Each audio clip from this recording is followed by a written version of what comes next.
Rebel Girls. Gail, you're sending that out to the Rebel Girls of the Olympic team. That's for the Rebel Girls, particularly hashtag Final Five. Final Five, yeah.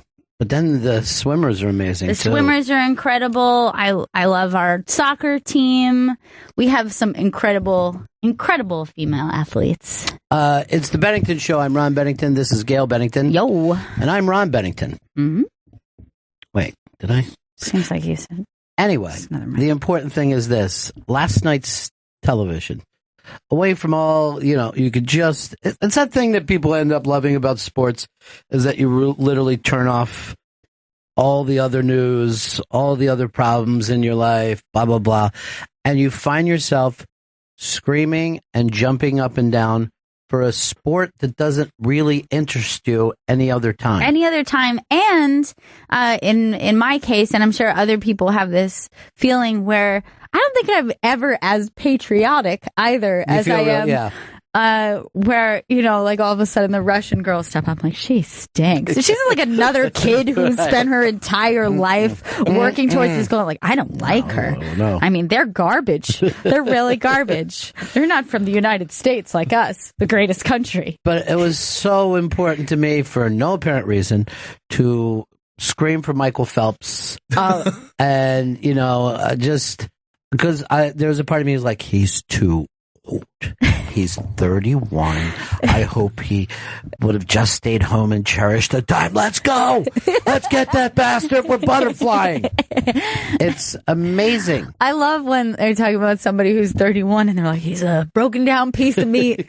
But let's see if this old man can make it through the race. Yeah. It's like 10 years ago or 5 years ago, we were looking at Favre like he was the oldest guy in the world. But he's still like 25 years younger than the people running for president. Right. Like if he was a CEO now, you'd be like, I don't know. He's kind of young. I'm worried about him. It's weird. You could just step into the next phase and become young again.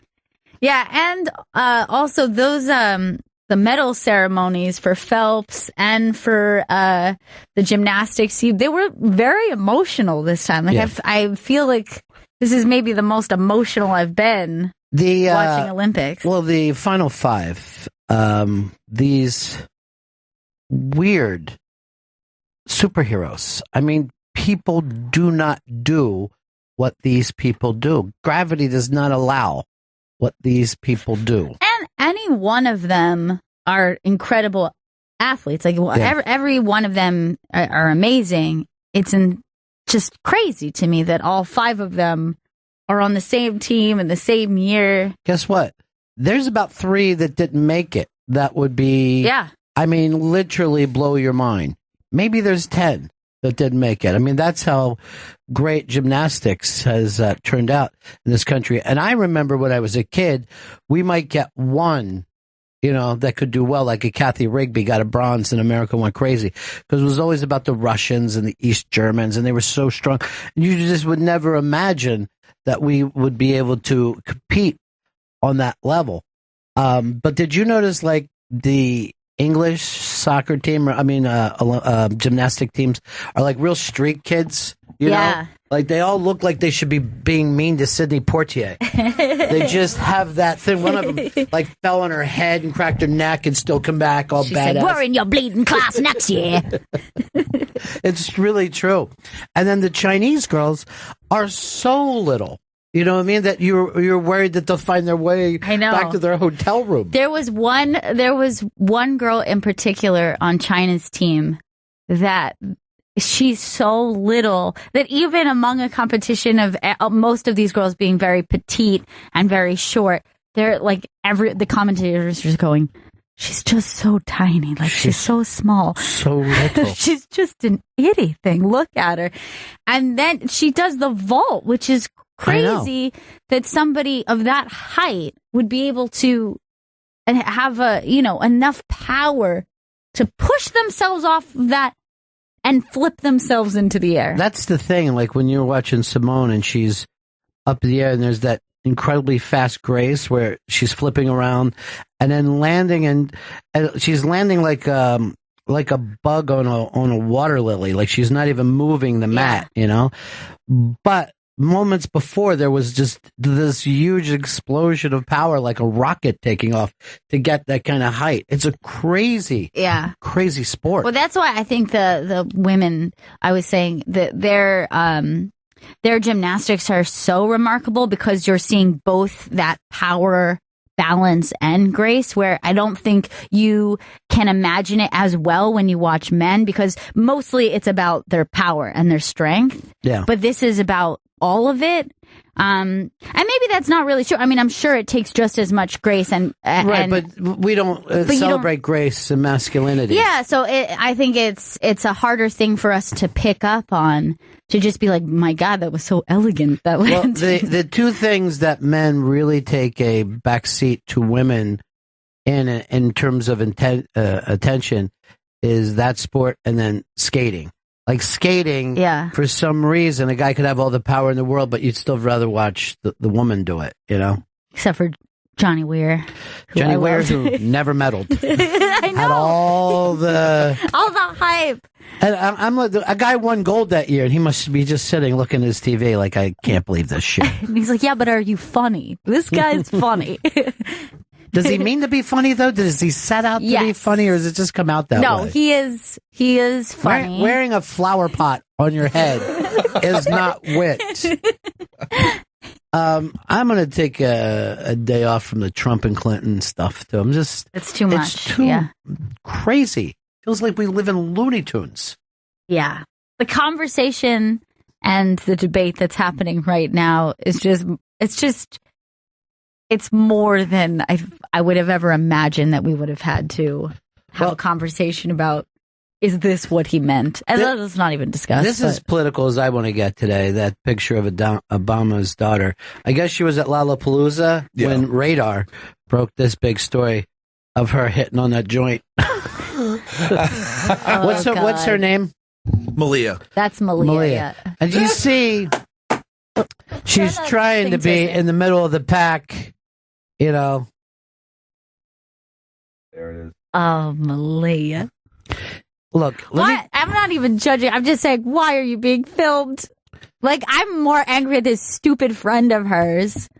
That's what they do, though. Friends always do. Friends are dumb at that age. Look, the whole thing is you caught her being a teenager twice at Lollapalooza. All the things you know that she promised her mom that she wouldn't do. Oh, I won't do that. We're not going to have our asses out. We're not smoking herb, Mom. We're just going to see a show. Can I listen to music like a normal kid? See, I didn't have a normal childhood thanks to you guys. I didn't ask to be in the first family. But here's the thing. That is literally every other kid. Of course it is. Yeah. Every kid. And you can tell kids anything. Now, and they will promise and swear to anything, and then they're going to go do their thing. Now, do you think that there is a shock level for people? Like, do you think anyone is going, oh my God, how could she do this? No one who's either raised kids or been a kid should even be slightly surprised. Should be most of you. Yes, it should be most humans. And I do think that we all get that now. You know, like Bush's kids were big college drinkers, and they focused, you know, the papers would focus on, and they turned out just great. They're fine. Yeah. You know, everybody's fine. Everyone's okay. The kids are all right. The kids are all right. I don't mind. I wish we would have done that other than that Rockin' Rebel Girl song. It just blew it up this morning. But yeah, I was excited. I just feel like that kid is just, I mean, first of all, I never hit on a joint that late in my entire life. But I didn't have, you know. Yeah, I mean, she's clearly an amateur. Yeah, this looks like the beginning of a bad movie, bad TV movie. We actually might be seeing her try pot for the first time. Well, this is when we were up in Montreal, our friend Christine, Big J's lady, was hitting on a joint on the street, and I walked up next to her and she threw it on the ground. Like she didn't want me to see her smoking pot. Oh, hi, Mr. Bennington. Everything's normal here. Great set you did with Jay. You coming over later? For the goddamn comedy jam. It's going to be good. Radar Online called it an explosive video, but to me, it's just a kid just being a kid. Radar also put the picture up, so it's like the still of her smoking weed, and then it's a picture of the president looking really angry, unrelated to this event. Like, damn it, this is what his face will look like when he sees this video. He'll be pissed. Malia. I know that he's going to be like, well, who sold this to Radar? Carrie Ann? What did I tell you about her for the past 3 years? She's no friend of you. Because that's the thing, that when you do have kids, like, you could say whatever you want to kids, but then they're dumb friends. Like, they always say that peer pressure, when you're younger, you say it's bullshit. But when you grow up, you're like, yeah, peer pressure exists. I know I applied a lot of it. Yeah. I applied peer pressure on all kinds of motherfuckers. I feel like peer pressure to this day. People just asking you to do stuff. Come on, do it. And you're like, yeah, I'll come. I don't know how many times, like, we're having a party at your house, pussy. Stop it. This is it. Want to be in, right? This is going to be the giant blowout. I don't care whether you're there or not. So, obviously, yeah, you're right. But yeah, this girl was definitely the one who sold them. I sold this image to Radar. Where do you think she sold it, or do you think that she put it on social media? That's even dumber. Yeah. And then they picked it up. And that means you have to be following all of her Malia's supposed friends on social media, which is creepy. I think that's what the Secret Service's job is. You know what I mean? Because there's a fucking agent standing somewhere within 5 feet. Look, the other guy just tries to lick the camera like a weirdo and looking way too old to be hanging out there. Yeah, she's definitely in her 30s. She wants to hang out with the kids. That's what you think cool is? But here's the thing. I think that the Obama parents get it. You know what I mean? They're like, because Obama even admitted his wild days, and he said it with a fucking smile. Yeah. He didn't go backtracking on it. He was like, we used to get fucked up. And this is when asset was asset, not like the shit these kids are doing. What did you just say? I'm talking 4-way. Melt your brain. Everybody always thinks the drugs were better when they were younger, too. The music was better. The drugs were better. Everything was better before. This all stinks now. Everything stinks. You guys do shit fucking dope. I'll tell you this. The fucking weed was never as powerful as it is now. Jesus Christ. We used to sit around a table and smoke an OZ and fucking just sit and talk, listen to music. Is that where that, that phrase comes from? Like, are you feeling it? Is it kicking in? Like, I don't think that happens anymore. They're like, I feel terrible right now, immediately. Yes. Yeah, I will say this was probably more enjoyable as a social drug. Oh, yeah. You know what I mean? Nobody wandered out into the fucking street. I think that I would have enjoyed that pure 70s weed. Light. For me, personally, weed was something just to do while I was waiting for the dope to get there. I really did think of it as like almost a girl's party favor. It's apps. Yeah. You'd be smoking a joint going, we got to get some fucking dope. I'm not going to sit around here all night just drinking beer, smoking weed. Yeah, I don't even think the president's going to give a shit. You know, no. He might say something like, watch your friends or whatever. Or can you give me 6 months, dude? Like, you know what I mean? Just fucking 6 months. Be cool. And no one will care. But isn't this like her senior year, or she's in something like that? She's 18, yeah. Bum, bum, ba-dum-dum-dum-dum. Yeah, Lollapalooza's coming back next year. She'll still be interested in the Yeah, acts. but did you ever, when you were that age, like, hey, give it a year and then you can get high? You would Nope. never be that fucking way. You wouldn't even be able to give it a week. You're like, but the party's now. Now. This is when everyone's doing it. This is when it's fun. I gotta do it with them. Together. God knows what's going to happen in a year. I'm surprised she wasn't vaping. That's what the youngsters do, right? Yeah, that's all they do is vape. Seems like no one's smoking actual bud anymore. She's a throwback. She's an old soul. Okay. Jersey Shore Bob said, when you when you play the biggest grossing movie, adjust it for inflation, what website do you use? Well, it's called Mojo Rising because we use Box Office Mojo. But to be totally honest, that's never like a game that we played. After doing Doug Benson's show, I tried to think of something that would get into Doug Benson's show because I was very jealous of that Austin radio team that got a mention. I'm like, I would like to get a fucking mention once in my life for coming up with something. Mr. Mojo Rising seems like it's a big hit, though. Oh, yeah, people love it. All right, Doug said he changed the name of the game, but he's thinking of changing it back. He still credits you, of course. He wasn't even crazy when I pitched him on it. Remember, I pitched him on the air, and he was like, I don't know if this works. Maybe. But then the following week, he did it on his show. Thrilled to get the mention for the big game. I got some Big Brother news. I don't know if you're going to like it. And I think, by the way, tonight, Vito, I think there might be a game. So you might have to go to another channel to watch it. CBS won't be... Yeah, I don't know if CBS Local is. Maybe it'll be in the app. I saw something about that. But here's the Big Brother news about the renewal. 2 more seasons. So they renewed for 2 seasons. God. Again, the 20. Season 19, season 20, both in. We already knew they were doing a season 19. Right, because it's happening very soon. But you actually have a prediction about season 20.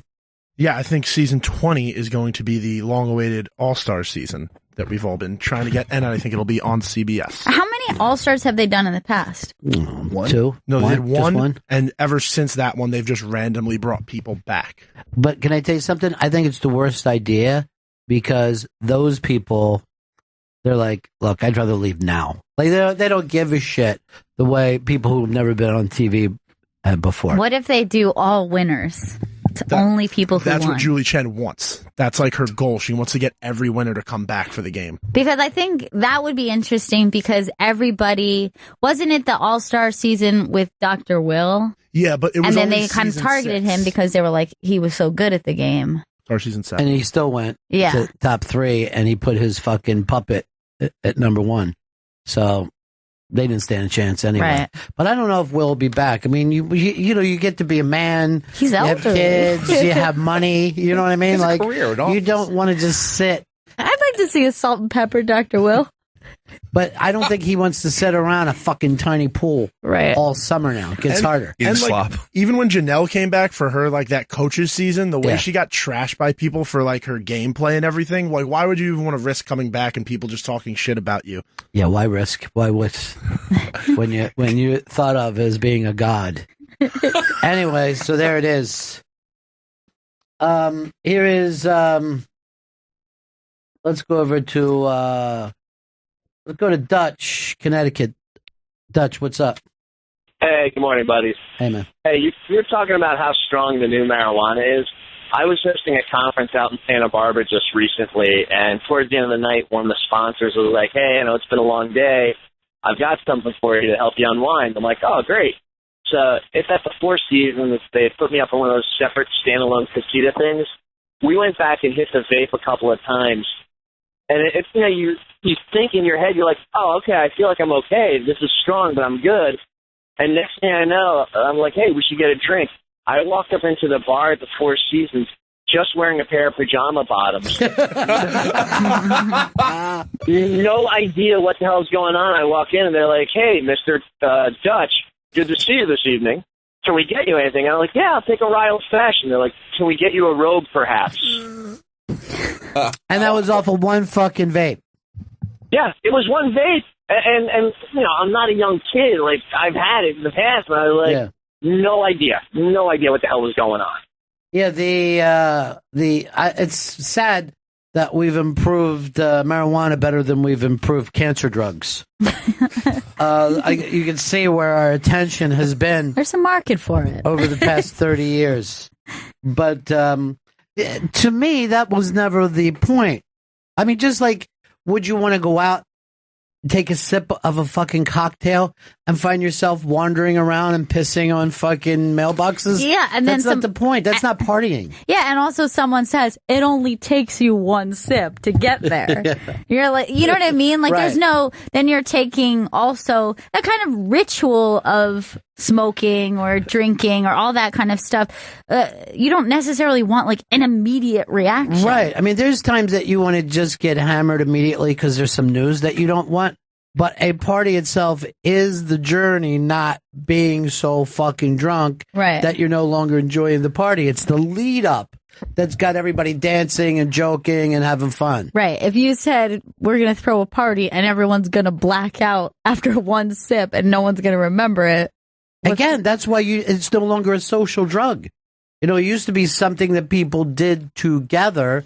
They smoke pot. Now more people will take a hit off a vape by themselves and then go out because they feel it chills them or whatever. It's just changed. That's all. I guess it's not a matter of sitting around saying it's better or worse. But there was this thing, I think it was in Colorado. And what is the thing that the Hispanics do when they're 15 or 16? It's quinceañera. Which is it's like a 15th birthday. So instead of doing a sweet 16 in their culture, the 15th birthday is a big deal. So I don't know whether the kids, the adults, whoever, gets some edibles, some marijuana candy, and 19 of them go sideways. Holy shit. Just fucking totally sideways, like EMTs showing up. Yeah. And this is what's going to stop this from being legal across the country. Right. It's too fucking powerful. And the majority of these were, of course, underage, and some of them being really, really little kids. And yeah, I think that they believe that that they were mixed in somehow with regular candy. Yeah. Probably a funny joke by one of the kids. Yeah. Like, let's throw some of these in, and then, maybe the girls will make out with us. Yeah. And so, they completely, 19 ended up hospitalized. Edibles are the problem. I mean, I never got higher in my life, and no one does, than off of fucking edibles. And that really was what chilled you out on it, right? Like, you started eating too many edibles, and then you're like, maybe I should stop. I was eating espresso weed beans every fucking morning, and I was like, wait a minute, this is getting out of hand. You started to say that you were stupid in your job and stuff, like I'm actually getting stupider somehow. Yeah. And I said to him one day, I go, you wrote up what today's agenda was in lipstick. And he's looking at it. He's just like, did I? That's weird. That's the wrong way to do it? Yeah, edibles are really fucking powerful now. Yeah. But as always, hash brownies would always get you fucking higher than smoking hash. It was always, to me, like the combination of the two. Like, if you did it and then still smoked, it would be like that match on a fucking cooking oil. Right. Know? Then you've just gone too far. But yeah, I had someone who is in my boyfriend's family tell a story of a bunch of, it was like a middle-aged people getting together for a party. I think it was maybe like a New Year's Eve party. And someone's like, oh, we have these edibles. And they're like, yeah, we used to smoke when we were young. Like, this seems like a fun thing to do. And it was like, the party was ruined. Like, everyone was not well. And at least like one or two had just completely lost. Your fucking brain turns off. Yeah. Because I've had edibles like, oh, it hasn't worked yet. I'll eat some more edibles. Eat like 2 candy bars worth of fucking THC food. And I'm blasted out of my face for 9 hours. Go to sleep, wake up stoned. I also think it's dangerous when you're combining two addictive things, because some people also don't know when to stop snacking. So the two come like, this is delicious. Like good chocolate? Right. Like that was part of what they said was the problem, is like these little candies were really good. Yeah. When they put it in sushi, we're all fucked. We're not going to be able to do anything. Hey, Charlie, what's up? Ronnie B, sad news. John Saunders of ESPN passed away at age 61. No cause of death yet. That is sad news. He's been there forever, right? Yeah, 77, they say, started. Wow. Damn. The beginning, just about. Yep. When did that, so that just came in? Yes, sir. Wow. All right, thanks for the call. That's awful. Yeah, 30 years on ESPN. 30-year run. There's not too many of those original guys left. ESPN goes through people pretty fast now. Berman was an original guy, right? And there's talk that, every year that they kind of want to lift him out. But I know that he's nutty, but it's still good to see him in that Regis kind of way. Like you want to sit there and go like this, what is Berman doing? Why is he wearing that crazy coat? Talking literal gibberish. Yeah. But there was a time like he set the tone for everybody. You know what I mean? Like when he came in and was doing all that nickname stuff, just local newscasters started to steal that all over the country. Good work, Berman. Yeah, no, they never credit. They just go with it like it's their idea. 844 Rock God, 844 Rock God. This is the Bennington Show on a Wednesday, Friday. We're going to be playing the Unmasked. That's with Mike Birbiglia and the whole cast of Don't Think Twice. That's premiering all around the country. Our buddy Chris Gethard is in it. He's great. It was a fun day. It was a lot of fun, and they were like a very funny crew together. Well, the other thing is, like, you take this movie, and it's a small movie that he put together with friends, and then getting, some known people to be in it. But when you hear 4 years, you know what I mean? You look at this, and you watch it for an hour and a half, and that's your experience. But when you think someone worked 4 years, like, really hard to get you that 1.5 hour experience, it makes you wonder why anyone does it. Right. Why does anyone do this at all? Did you guys ever go out and see the Suicide Squad? Neither one of you guys? I haven't seen Suicide Squad yet. I did not see it. Isn't that weird? I didn't see it either. I knew you weren't going to go running out to see it. I had considered. Yeah, me too. I thought if I heard from people that this is good, like I did with like the way everybody got behind Deadpool, or even just to say it's bad in a fun way, or you know what I mean? Like, I don't know if movies are ever like that anymore. I don't know if they're ever bad in a fun way. They just seem like they just drop into bad and stay there. Yeah, I saw a sci-fi movie I want to see though. Amy Adams is in it. They showed it was like a teaser last night, but she's somebody who's great at translations and she speaks all these things. And then an alien life force comes to the planet. And in that very weird Armageddon type way that she has the skill that they need. So they're taking her to see if she can understand what the aliens are saying. And they only showed like 15 seconds during the Olympics. And I'm like, I am fucking going to see this. Global War. What fact did you look up, Chris? The name of it's Global War. Thank you for that. That's the important part of it. So Global War, they actually said when the trailer was coming out. So the trailer will probably have all the information that I need. I won't even need to see the movie. But I hadn't felt like that in a long time where I saw a big sci-fi thing and I've gone, I have got to fucking see that.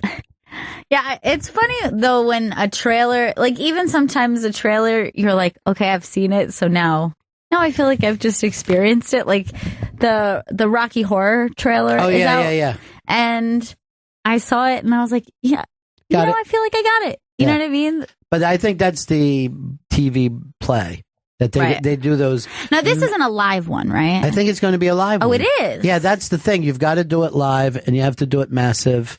And then people watch it and they tweet along what they like and what they don't like. Now, my concern is if it's going to be one of those live ones, you're going to have to dial back some of the weird sexual stuff. It's not like the most challenging, you know what I mean? Like, well, when it came out, it was pretty challenging. You got to remember that was when, people were still throwing rocks at gay bars. Right.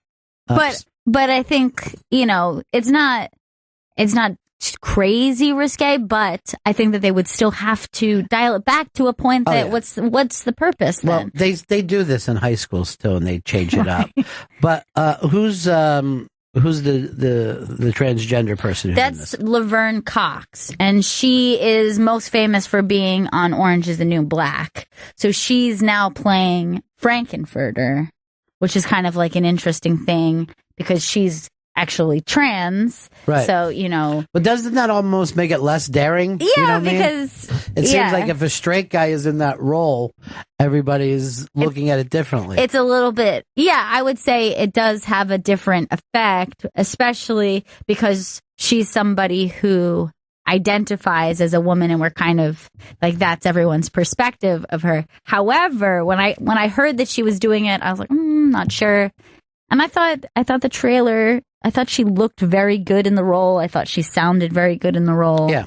I think that she'll probably do a good job. She already nailed it in the trailer. You can tell. It's not going to be a difficult thing, but that's what her career was, right? Like, she really did an act before she became an actress. I think that maybe, I'm not exactly sure of her history, like before she actually transitioned. I have a feeling that she did do something in that realm, but. All right, here is Ben, Los Angeles, California, home of the Doors. Yo, how's it going, Benningtons? Hey, man. What's up? Long-time listener, big fan. I just wanted to chime in on the edible situation. I work for a company. We're one of the largest producers of edibles out here in California in the medical cannabis industry. One of the big problems with people, quote unquote, overdosing or having bad experiences with edibles is that, traditionally speaking, this market is unregulated when it comes to dosaging. The more progressive companies are now scoring and dosing these edibles out accurately and consistently so that people can avoid those negative, crazy experiences. All right, so that makes sense because the FDA is not involved in this at all. Everybody's free to make the kind that they want, and just like they do with alcohol, you would limit what a maximum could be, but right now there's no possible way to do that. Exactly. All right, good point, Ben. Appreciate it. Peace. Jim wrote into us, the movie Ron was talking about is called The Arrival, put Stanley back on drugs. There was no reason for Fun Facts to go looking it up so he could drop that in, and then he gives me the wrong movie. As long as he can keep typing, that's called, what did you even call it? Global War. Trip to Bountiful. Let's Trip to Bountiful. It's really good, too, from what I hear, from what my spies are telling me. Like a chatter. So The Arrival is... See, here's the thing. People think because I make fun of these fucking stupid movies that I don't like... Sci-fi movies are like my favorite since I was a kid. I always want a great sci-fi movie. I just don't want to see a computer fighting with itself with some fucking CGI bullshit that goes on. Well, and I heard that was the big problem with Suicide Squad. Is that there's just too much CGI and nothing looks real. Fake action that takes place for 20 minutes. Yeah, particularly when there's too many like actual sets that are CGI. So like everything, the entire fabric or the world completely looks false, and so you never like you're really watching a video game. Yeah, like when you're watching a video game, you're never like, holy shit, this is really fucking happening. Because I think when a filmmaker can kind of mix the two, when they can use that to their rare to really pull it off, because what you need is tension. Somebody did this fake trailer that was acting like, don't go looking it up, Tarantino did the Suicide Squad. And you're like, holy shit, this would be a fucking good movie. You know what I mean? Because he's going to bring that element of suspense and tension to it. And then you have a smaller explosion of violence. Not the violence that takes place that fucking Thor is falling through a black hole and 20 minutes later he's still fighting inside. You're just like, dude, I'm not fucking moved by this. I'm already thinking about other shit. Well, that's why the closer violence tends to be the more disturbing and more memorable scenes of any film that you see. Like if you think about what either a violent or thing stuck out with you that it disturbs you, they usually tend to be something like up close and very sudden. It's not like a massive fight scene. Yeah, but you know what got to me more than anything else is, speaking of Tarantino, when those people were under the floor and there was Nazis above them. Right. And then that went on for a long time. That's what I'm talking about. That thing that you really find yourself with your heart beating faster is what's going to happen. What is going to fucking happen? Right. Something, not this thing has been going on for and even, 45 minutes. Yeah, even later in that exact film, there's a big firefight that's far less memorable than that one moment that you just described. Eric. Hey, y'all. Dude, one example of where CGI just absolutely ruined it, in this case, a set of movies for me. Lord of the Rings, for example, I thought was great. Like, I wasn't a huge Hobbit fan. I read it late. But when The Hobbit came out, I was all pumped to see it because I thought Lord of the Rings was so good. But, I mean, they just absolutely murdered it with CGI. The orcs and all the... It just went on. It looked like you were in a cartoon. Yeah, it just went on and on forever. It was fucking ridiculous. Scott, what's up, buddy? Scott, we got you? Looks like we lost you. Here's Steven, South Carolina. Hey, Ron and Fez. Hey, what's up? Captain Noah, dead. What? Yep. What is everyone doing to me today? Oh, no, that's so sad.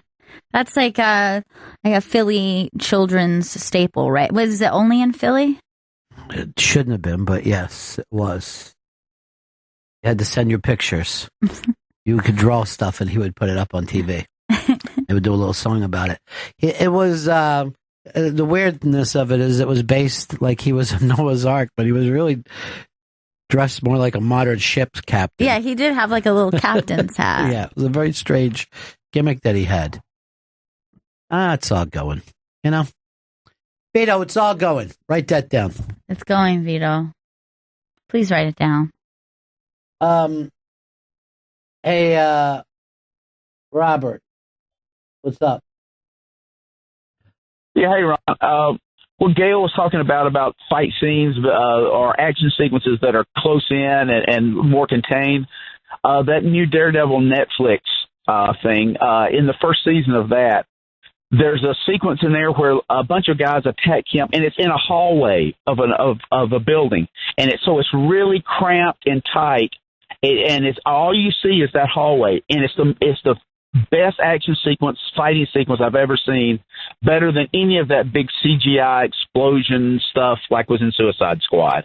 Yeah, I mean, for years the exciting, cool thing was to be a stunt man, whether you were a stunt driver or a stunt guy who went out. But and you used to watch an action scene and like, oh my God, this is actually happening. But now because of CGI, you don't believe that anything is happening, even if there is a stuntman involved. You don't know it. You're like, oh, that cartoon just went off a building. And now even like gunshots, like the blast of the muzzle is all CGI. No one's actually, there's no like blanks or anything.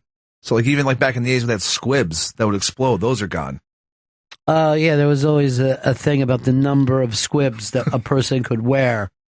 And Sonny and the Godfather pushed it to the limit of where it would actually kill you. Right. You know what I mean? They're like, 2 more squibs and then he'll die, Francis. All right, just give him 1 more squib then. So we got to get this scene perfectly.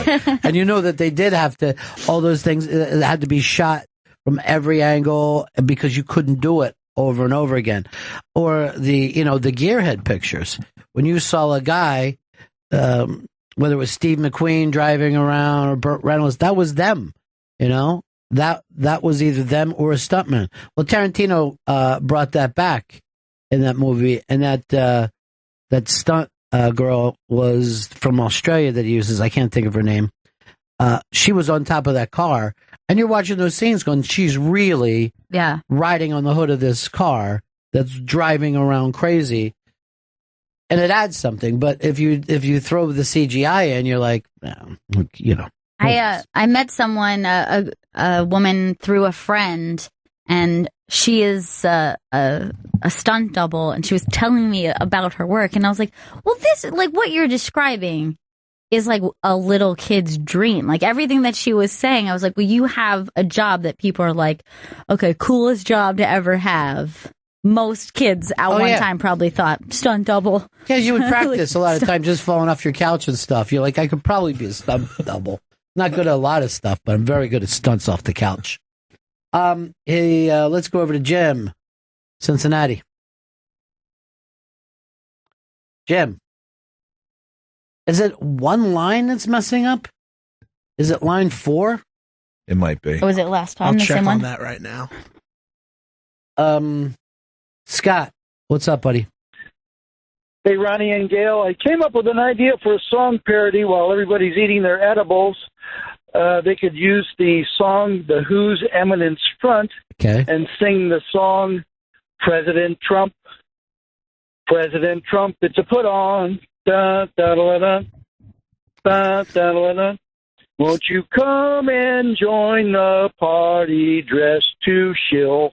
SHILL. How about that? And if you guys have the talent for that, you could dress it up and put a little bow on it. Scott, we're speaking to the talent right now. I don't know what you do for a day job, but quit it and get yourself to the Onion immediately. They need humorous. Want it. Humorous for the Onion. Get it? Shill. Dress to shill. Got it. Very, very familiar with the song and able to understand the parody. The Kinison audio documentary is this week? That's premiering Friday, August 12th at 3 p.m. on Comedy Greats, Channel 94. Oh, that's going to be terrific. I don't have the names of the people that are part of this, but it's fantastic. As a matter of fact, Big Chris Stanley produced this and produced the shit out of it. We really, really had a great time making it. And going back over Kinison's career, we talked to the original Outlaws that used to tour with him. Some really fantastic stories in there. Perfect stories. Yeah. Just great, great stuff.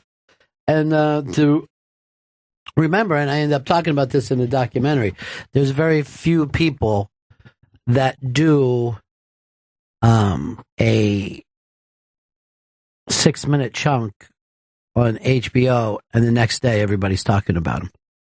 Which was great, is I had a chance to talk to Louis Anderson, who was in that show, and came on after Sam, and wasn't that happy about it.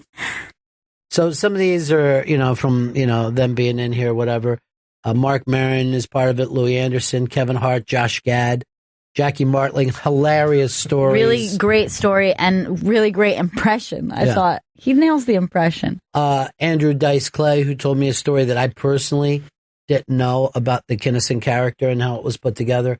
Carl LeBeau, who was Sam's best friend and is truly one of the greatest entertainers I ever saw in my life. You saw him a lot when you were a kid. Yep. He's just phenomenal. Jimmy Schubert and Mitchell Walters, who were part of the Outlaws, and each has their unique point of view. Mitchell, being this street guy, has his point of view, but Jimmy was like the young kid and, wide-eyed, and met Sam, and Sam just really took to him. So Schubert has those versions of the stories. By the way, Schubert has just a killer special. I can't wait to see it. That he shot. I can't wait till it gets out there. And then we talked to Barry Katz, who is the comedy manager and movie producer. But the cool angle that he brought to this, when he was a young guy, he used to show up to see Sam at the Comedy Store, and he wouldn't go on till well after midnight. And the crowd would show up to see them, would be real Sunset Strip, late night people. Hustlers, killers, and thieves, or whatever was said in that. So, but real late night people who, whatever street life they do starts as a third shift job, like vampire life. So it's really, really cool. So that's this. It's Friday.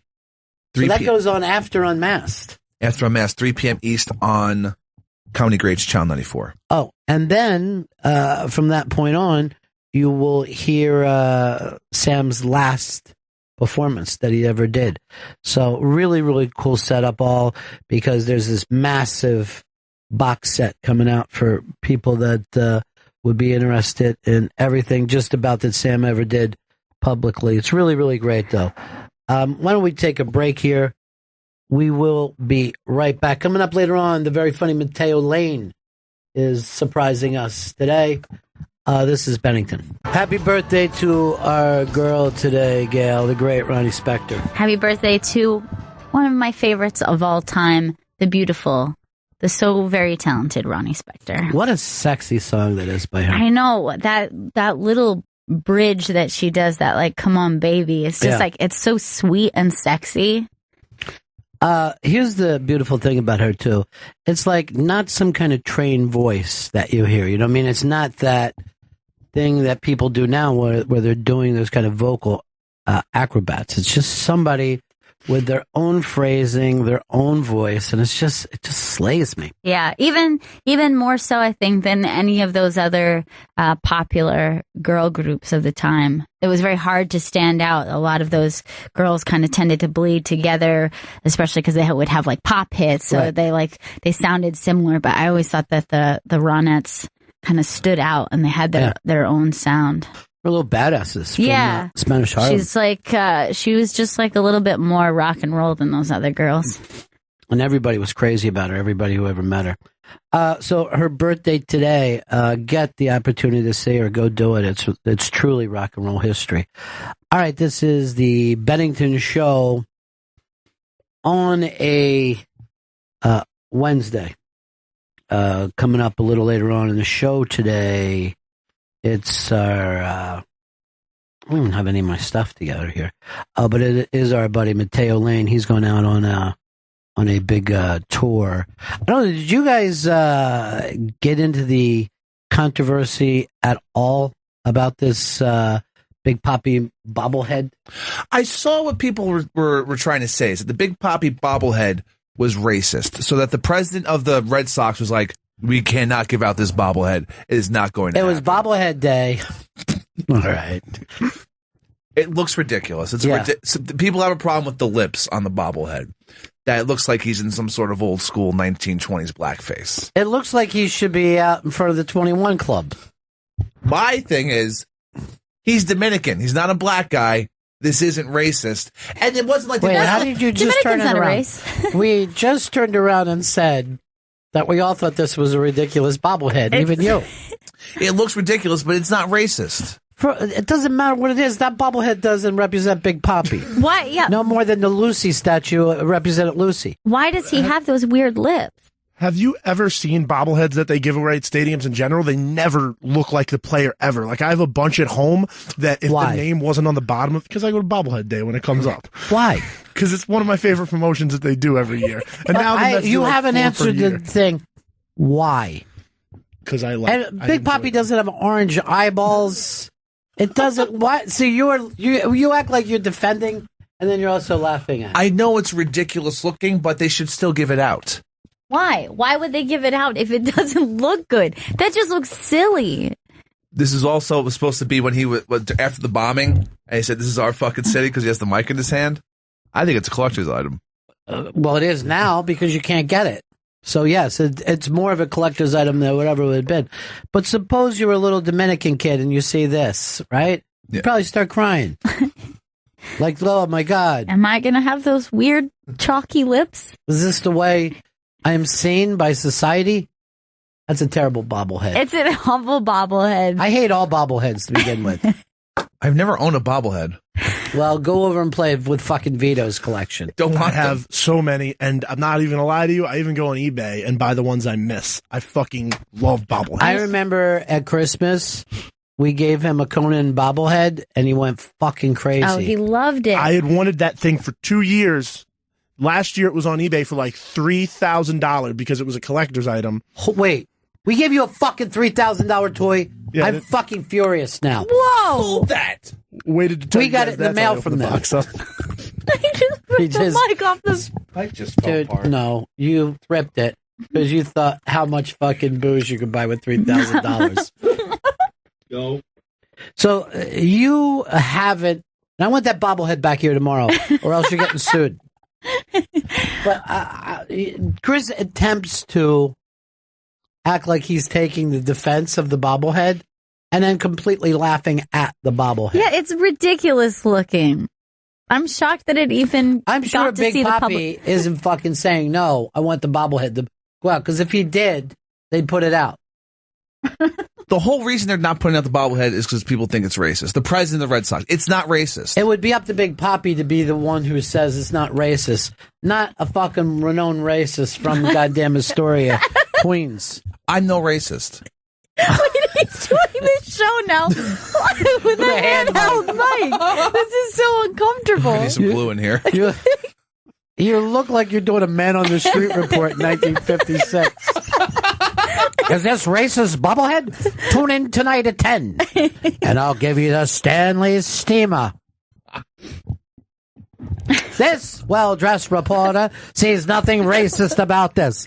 The racism is in the eyes of the critics. They're the real racists. This Dominican colored boy has a bobblehead coming out. That's the way you're talking right now. I am glad they stopped this bobblehead. Big Papi, it's his last year, Hall of Fame career. He needs to be honored, not mocked with a bobblehead. It's just an... How about just put out something that's a regular head? Nothing bobbles. Bust? Yes. Just the head. Like that Shakespeare. Unpoppable. Oh, I could use this for my That's a good idea. desk papers. The Mets don't actually do bobbleheads as much anymore. Now we give out garden gnomes. Don't think about garden hoses. Don't think about contracts to talented baseball players.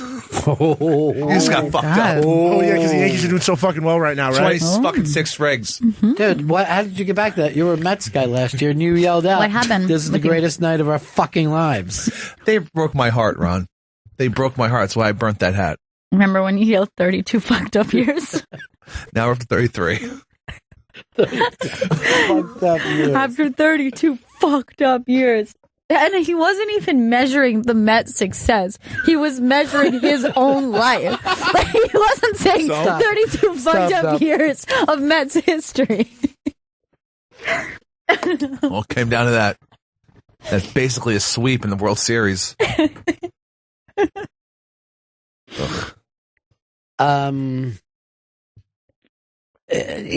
know, I mean, the thing is these days, I know that we're supposed to be anti the PC thing. There's a backlash against the backlash. But at a certain point, nobody wants to be presented that way.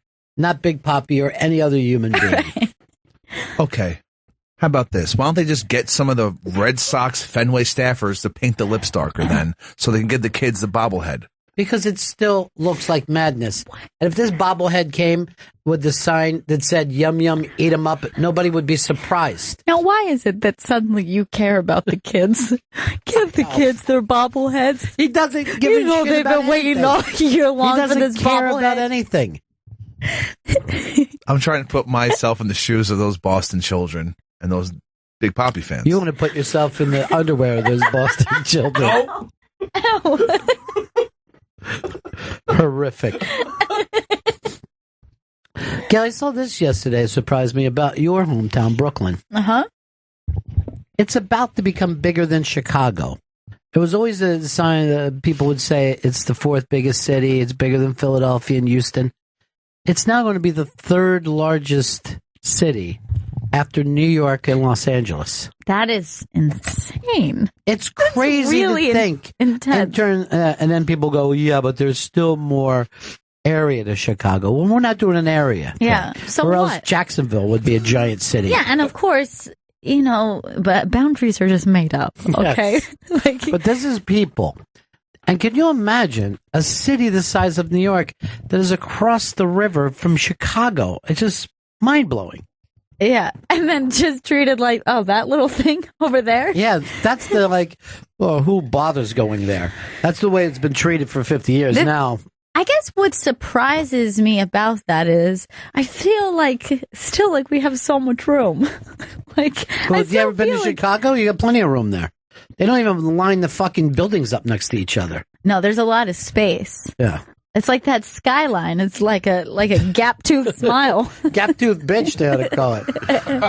It's surprising. Bitch. They could put their big fat fucking pizzas in between each of the buildings.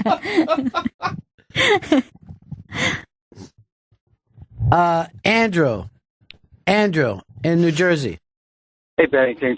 Yeah. One of the funniest things about this is the Red Sox were the last team to sign a black player. They signed somebody 10 years after Jackie Robinson, and they probably did it under protest. So we could tell these big Papi lawn jockeys. It really does look like a lawn jockey, and they should be ashamed. And they should put up a sign above Fenway, last to sign a black player, first to try to publicly embarrass him with a bobblehead. And Chris, I'm embarrassed with you and your handheld mic. Fucking going out of your way. I feel ridiculous. To fucking defend something that you know is wrong. It's not wrong. People may perceive it as wrong, but I don't believe it to be. I think the Red Sox... Why were you laughing? Why does everything about it make you laugh? Because it's just like I've never had a bobblehead and never wanted one. I think the whole thing is ridiculous, but I know children like them.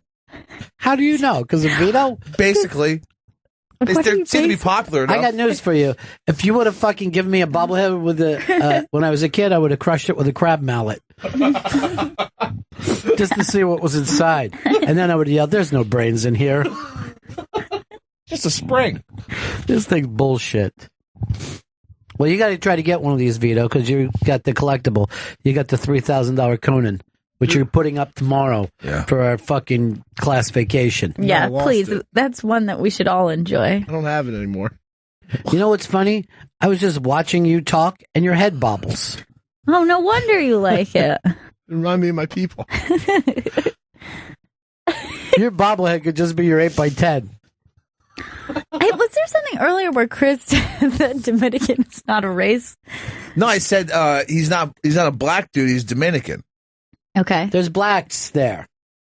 I thought they were just darker skinned. That's all. No, there's a mixture of Africans and Hispanics and the native people. You fucking racist. I'm not a racist. It seems like you are. It's like saying you can't be American and black. Exactly. Thank you. He's like, oh, he's not black. He's from Canada. These fucking statements that you make as a defense, a fucking shoddy defense, slapped together within minutes. You know what? If you were Paul Newman in the verdict, nobody would have gotten any money. You'd have to go like this. Your Honor, the defense sucks. And just sit down. I, for one, don't find it to be. Just in an ill-fitting suit. Based on his own opinions. And oh my God, more things are falling from it. Screws loose. Your screws loose. You dummy. Contact engineering post-show. It is such a ridiculous look seeing you talking to this handheld mic. It looks like this. Thank you, ladies and gentlemen. It's great to be here back at the Baja Hut. I don't know if any of you folks have heard about this bobblehead thing. You don't look very natural with it. I would say, you look very natural with your usual mic. Yeah. Like, it seems like... I feel really ridiculous. I'm the only one holding it. Like, I feel fucking crazy. Right? We're not going to do it just to make you comfortable. The only way he would look natural if he with his hands is if he was holding on to a big, thick dick. No, that's not true.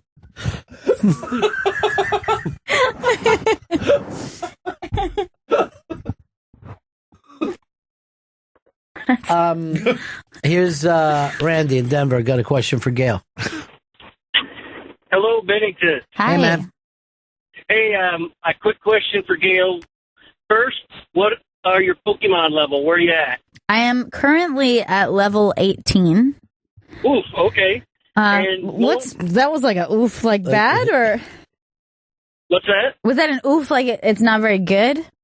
No, it's tough after you hit 15. That 20,000 point spread is tough. Yeah. I feel like I've slowed. My other question is, the guy you saved his life on the subway, have you been in contact or touch with him since then, or? No, we did not even exchange information. So I can't believe that. Yeah, it's just a New York day, dude. Yeah, it was just a moment in time, and I think we were both kind of too shaken up to even process it that well. Afterwards, we just kept on looking at each other with just shocked eyes, and everyone else around us was going, "That was crazy. What just happened was insane." You know, I saved a guy's life not too long ago, and nobody thanked me either. Oh. was a guy is in the subway, and I was standing behind him, and my Beretta right up about 2 inches from the back of his head, just starting to pull the trigger, and I go, you know what? I'm going to save this son of a bitch right now. And like a hero, I lowered my gun and didn't use it again for another 19 minutes. I guess that's kind of a hero. Yeah, you're welcome. You're welcome, America. And that guy went on to be a school shooter, so maybe I fucked up.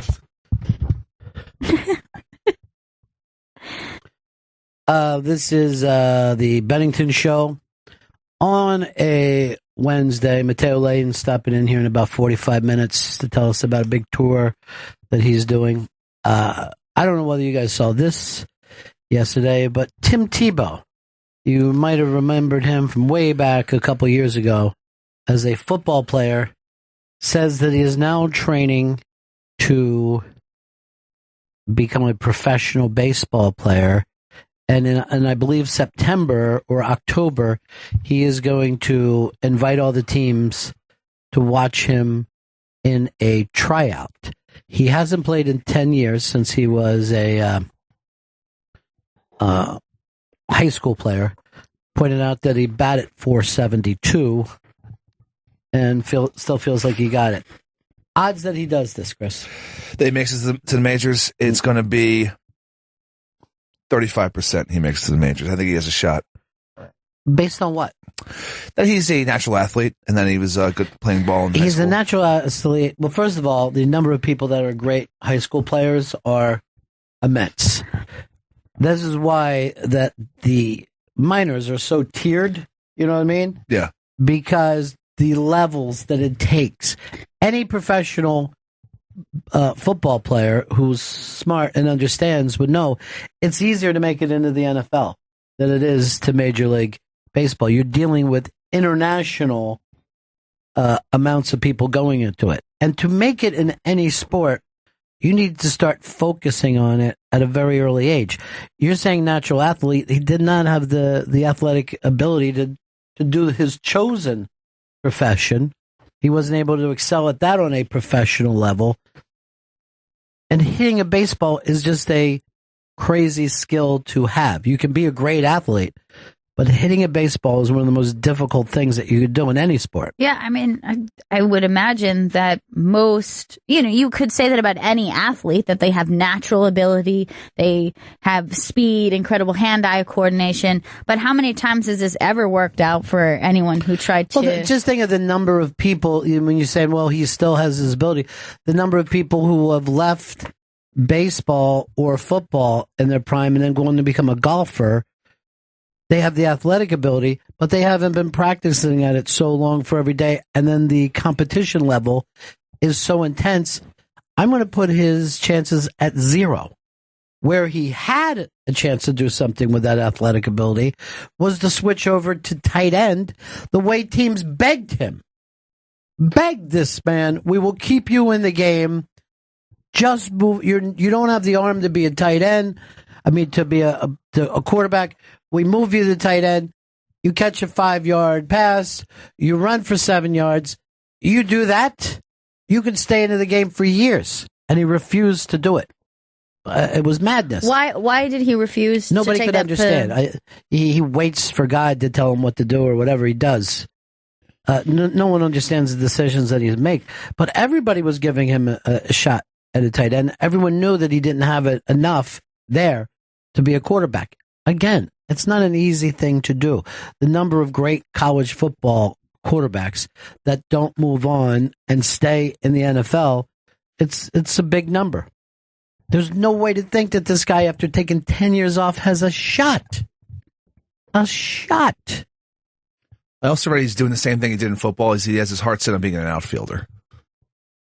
Doesn't matter what he has his heart set on. Most of the people who've ever played fucking baseball have their heart set on it. Heart set on it is not what makes it happen. You have to have freakish abilities in these really unique things. I can't understand how you feel like you could pick that up at 29. Do you think it has something to do with his religion, the confidence level? Like, do you think that people who have faith have... He doesn't seem like he has the confidence level around girls. You're fucking 29, dude. You got a job with ESPN. Start fucking dating.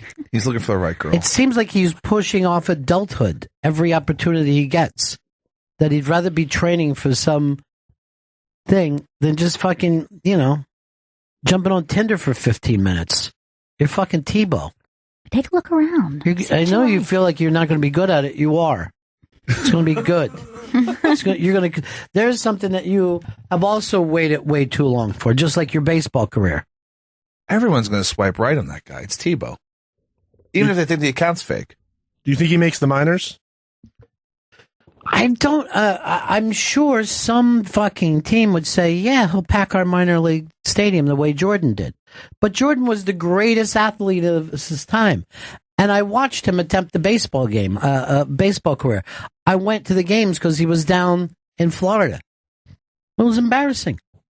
He wasn't playing baseball every day since he was a kid. He had focused on other things. Yeah, I think a team will 100% give him that minor, just let's pack our stadium. But you know but you know what a minor league career pays? Like fucking $300 a week. Yeah, it's awful. And you have less than like a 10 or 15% chance of actually going to the major leagues. And considering he was so hard-headed about his position in the NFL, why would he, you know what I mean? It doesn't seem like he he's loves like, to drag tires and fucking do all kinds of shit. He loves working out. That's his thing. Should open a gym, maybe. Workout video. He'd probably do very well. Become a wrestler. He also stinks on ESPN, too, because when the other people are talking, he just sits and smiles at the camera, and it's just so off-putting that I have to watch it every single week. What's he thinking about? God, I guess? He's probably thinking, tomorrow I better pull 7 tires. Loves those tires. Dan in Florida. Dan. Hi, buddies. Yeah. Hey, I was thinking Tebow could, if he doesn't make it in baseball, he could try out pro wrestling. He could go into the league as a Jesus freak and just he's got an angle and everything. He could like pray in the fucking ring and, he's already a freak show. And then maybe after a few years, he could come out as a closet homosexual that he truly is. So he could go from being a Jesus freak to a homosexual. I don't know how this turned into an attack piece on Mr. Tim Tebow. Let me tell you, could he go into wrestling? Yes. Could he try acting? Of course. Could you run for politics? Absolutely. Can you play baseball at that level? No. You haven't played in 10 years. If Willie Mays hadn't played in 10 years, the odds would be against him making it into that game. He never played at a level above high school. When you're in high school, you're looking at guys throwing the ball 78 miles an hour. When you're in the fucking pros, they're going to be throwing at 93, 94, and then exploding goddamn curveballs. It's impossible. Great hitters struggle in that league. Playing every single day, not taking a decade off. Like Chris Stanley did with kicking. Look how that's working out. He's a joke to them over there. Yeah. Right now. He's a bobbleheaded joke. You know how great I look at a bobblehead?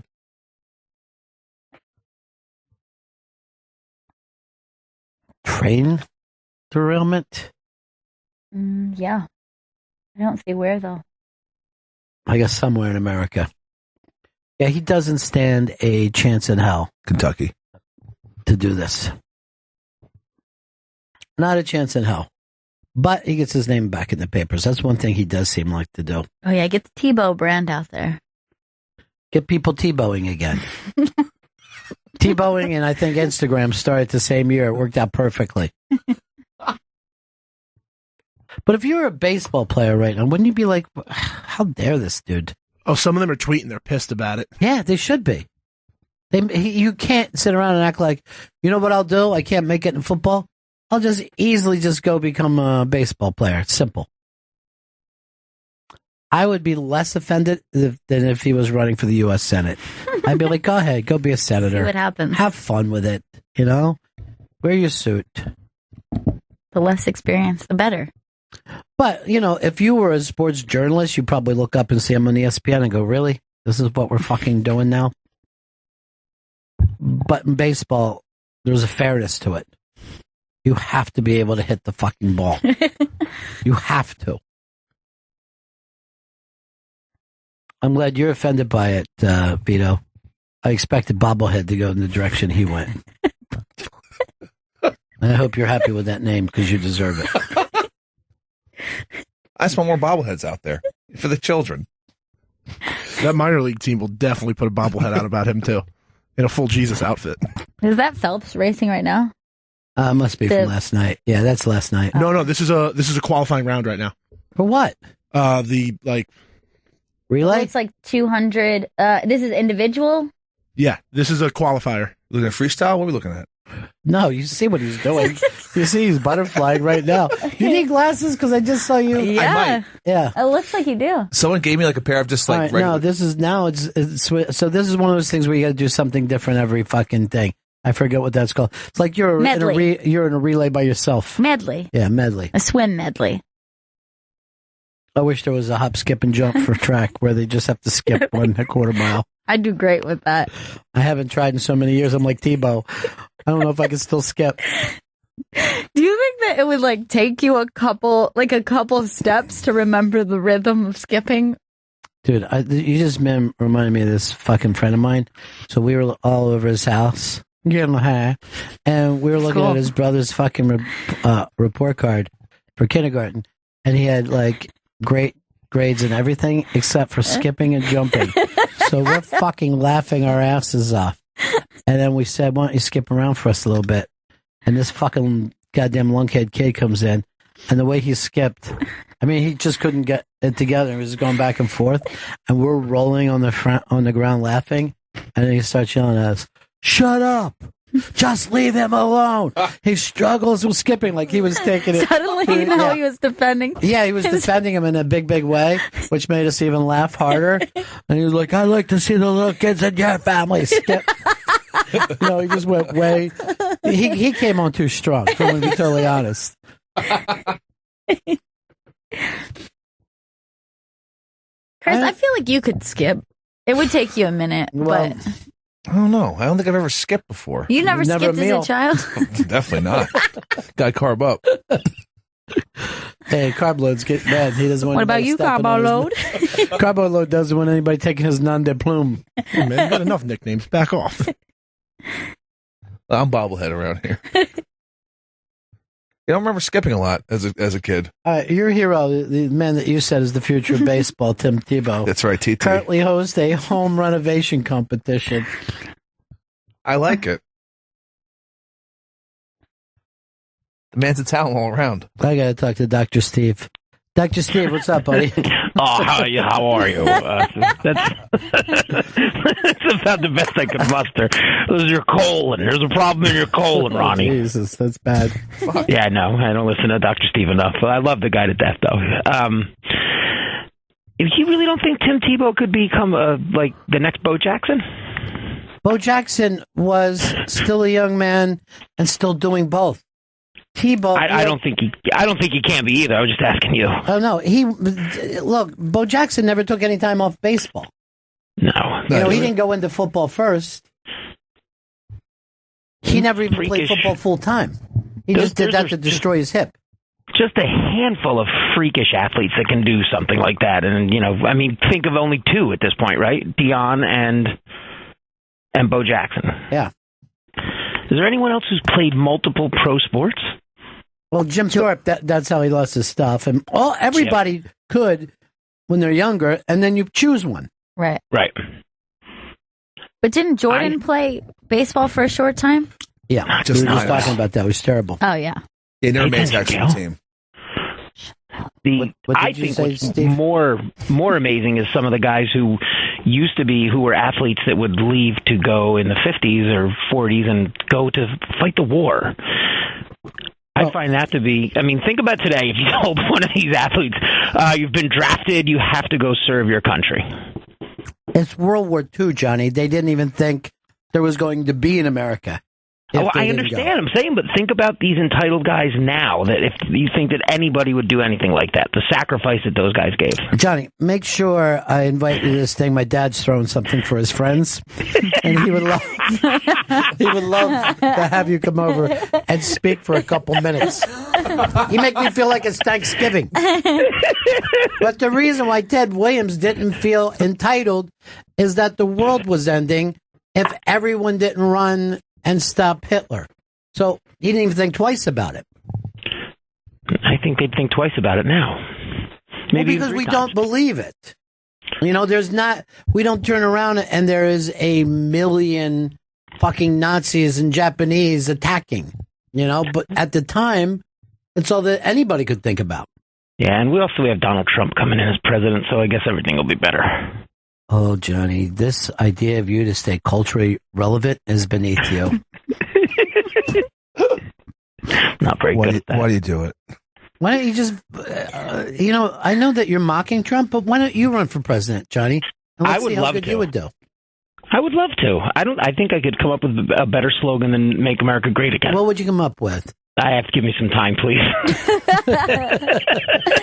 Would you be running under Johnny or Dr. Steve?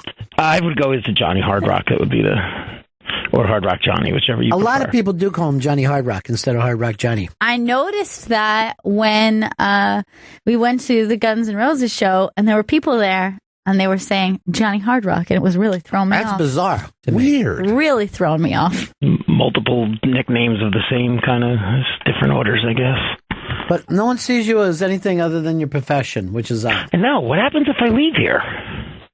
Don't do it. Don't call us again, that's for sure. Oh, ouch. I'll pretend I'm Dr. Steve again.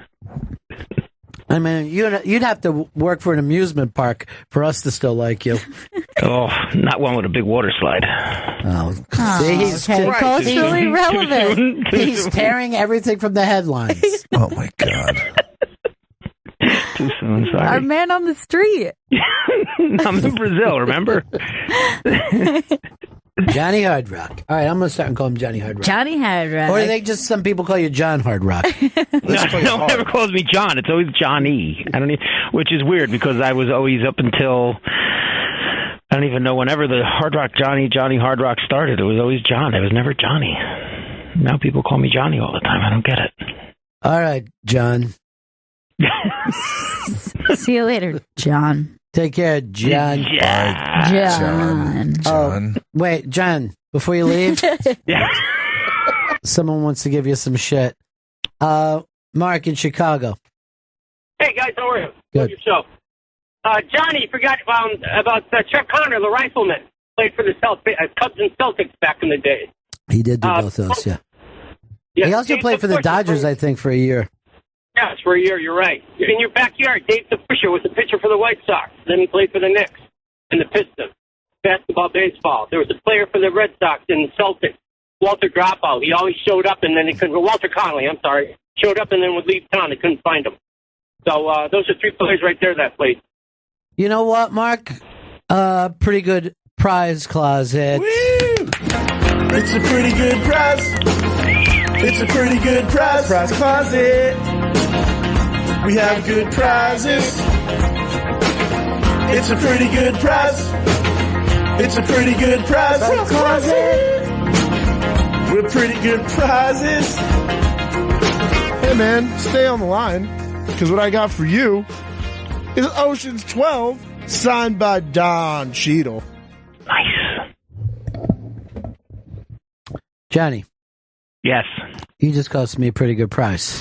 Hey, I just asked a question. I mean, I got another one for you when you said no one ever leaves, entitled Pat Tillman. The great Pat Tillman. There you go. We'll give him that. Did you forget? So I'm going to have to give myself a prize now, Johnny. Anything you'd like. Whatever you want. Johnny, you want to give us today's weather? And then a sports wrap-up? He knows the facts of the day.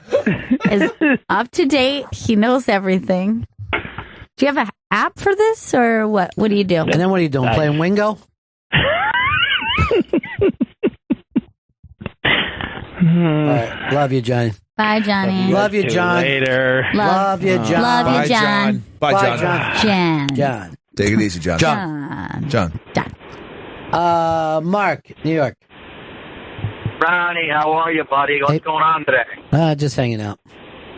Okay, let's look at just a few differences between Tim Tebow in high school baseball compared to the major league. Okay? First and foremost, dead center is 400 feet minimum in the majors. High school, I don't know, 330? And some of them don't even have fences. What's that? A lot of high school fields don't even have fences. You can hit it a gap and run for a homer. Okay, I'll give you that. Aluminum bat that he was using in high school, Ronnie, to a wooden bat. Huge discrepancy. Big learning curve for him there. And again, 2004 was the last time he played baseball. He was a junior. So it's a farce, Ronnie. I can't believe this kid needs a limelight that much. And I will give him credit, Ronnie. He's not that bad as a college analyst on ESPN. So I'll get your take, buddy. Keep up the good work. Thanks, Bill. I don't know. All I can focus on is that big smile. Look, he's the sweetest guy ever. I never have a problem with anything Tim Tebow does. He just seems like one of the nicest people you ever meet. But he ain't going to be a goddamn Major League Baseball player, and I don't mind being the guy to tell him. I'll go and say what his parents refused to. I think it's good. You're going to be straight with him. You know what I mean? That's a true friend. I'm going to give him tough hate, which is much stronger than tough love. I can't sit around like Hard Rock John. Or John Hard Rock. John L. Hard Rock. John L. Hard Rock. Tom, in Oregon. Hey, you can't use the term John Hard Rock. It makes him sound too much like James Bond Rock, who we all know is wonderful. Hard Rock, get in here. We're going to have you run our new Hard Rock right there in Times Square.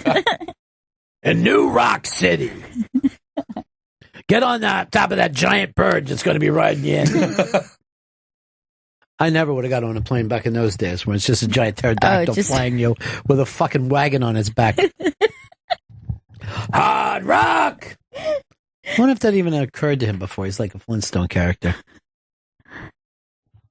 You ever see him when they would do different things and they would come in and they would add like a rock to your name, like Ann Margrock or whatever? Yeah. Did you see the one with the Rolling Stones? Mm-mm. They just called them the Rolling Stones. It was no different because they were Stones. This is the Stone Age. Everything's got to be rockier and stony. Stony Curtis is coming later. I don't know why. If I was a little kid, I'd just sit and stare at that like it was interesting. And it'd be like this. That little elephant cleans the dishes. But then there was like also some birds too, because like the shower was like an elephant, but I feel like there was a bird. A bird would fucking take a picture for you. It would just pack it out, you know. And then there would be like they would cut to them, and suddenly this animal that was standing under your sink had the intelligence of fucking speech. And it would just be like, it's a living, and you're just like, no, I really feel bad for that thing. Bastard. Like every that has one consciousness. Of them, none of them enjoyed their jobs. Every one of them like either hated their jobs or just like mildly complained about it. Mm. Only opening any TV show that ever showed a drive-in too, so I got a kick out of it. But ribs will fucking knock your car over. Bronto ribs. Just put the ribs on the side, please. Thank you. I'll come out and eat there. Want to break here, Chris? Yeah, let's take a quick break. Mateo Lane coming in now? Mateo Lane's coming in. Yeah, he's performing with Liza Traeger at Laugh Boston on August 17th. And he's performing with Sashir Zamata, Nicole Byer, and Liza Traeger at the Gramercy Theater in New York City. That's August 18th. The Arts Quest Center at Steel Stacks in Bethlehem, PA, August 19th. And the Trocadero in Philly, August 20th. We'll be right back with Mateo Lane. This is Bennington. Mateo Lane in studio with us. How are you, buddy? I'm doing great. How are you? I'll say this. Mateo Lane looks like an Olympian. He is in that kind of shape that he's ready to go in and go off a vault. It's just I'm trying to make my Instagram like as thirsty as possible just for gay men. All other comics like, you can see me this week. I'm like, no, I'm just going to show you my ass and that's it. So if you're gay or not, follow me on Instagram if you want to see me naked. Now, when you say or not, do you have a thing for straight straight guys? Is that I don't. I was never one of those gay people who were just like totally into like, I wouldn't say self-hating gay, but totally into straight dudes. I mean, I was never interested in like, I'll figure it out, I'll get him, I'll dig to the bottom of this. It's like, too much goddamn work. Like, anal's already enough work. You think I'm gonna like work that much harder to try and get there? No, I don't think so. Well, I just read an article yesterday that they said that men are much fluid than we've ever thought before. We thought women were so much fluid because they would kiss or do things just to turn the other sex on. But no, they're saying straight men are the same way. Well, of course, first of all, I mean, I think everyone's a flaming homosexual, but I'm just kidding. Every straight guy listening is like, not me. I'm teasing. No, it's interesting because it's like, it just, we're already getting into this kind of like gender role play, but girls at a young age can wear pants. It's not threatening. They can be tomboys. It's not threatening, but boys, there is a pressure to act a certain way. And I think when these like sort of like gender, God, what am I talking about? What am I like Harvard right now? Let's talk about heteronormative bullshit. I just think, I just think there's a lot of pressure on men to act super masculine. And so anything that's seen as not masculine is like a huge threat to straight men's ego. But yeah, I'm sure, I know plenty of guys who have hooked up with gay men and then, they marry women and have kids and it's not a big deal. Well, to me, it's a huge deal. But, because I'm always looking to see straight men acting gay. Like Tim Tebow, for example. We were just talking about Tim Tebow. He might as well wear a sundress. He'd look less gay. Yeah. No, I like, there's like a fag out moment or a flaming moment. Like, I always say Mufasa in The Lion King is gay because he had like a fag moment. So like Tim Tebow, like there's like clips of him online just like the limp wrist, and gays are like taking copious notes and sending to other gays like, did you see it? I saw it too. Right. So, Well, he's 29 and he hasn't dated. Sure. So you definitely couldn't be seen as straight. But he's all Christian, isn't that his thing? Right. But Christians date. So that's always why it's kind of a red flag when they seem to kind of be so. Did you say flag? I said flag. Even my grandma, who's like hardcore Catholic Italian, like she one time heard a story about this girl who was very Christian and she was dating her boyfriend and they didn't kiss for 2 years. And my grandma goes, "No, come on, everyone's human. You gotta have sex at some point." I'm like, yeah, of course. I feel like we're walking into this very like gender role conversation. Well, I think these things happen more and more now, right? We end up talking about gender certainly more than we did 5-10 years ago. And generationally, the conversation has changed so much. Like we were discussing, there was an article a while ago where they were, looking at the difference of answers of groups of people, and the youngest group that they had talked to, which I believe, 14 to 21, was a majority saying, well, I don't really identify as straight. Ironically, that age group is the group I'm most terrified to walk by. It's like I used to live next to a high school. So I got called faggot between the hours of 9 a.m. and 3 p.m. Monday through Friday. But I think what it's also changed is now the parents don't want to be the parents who say that it's not okay. So they end up even asking stray kids, it's all right.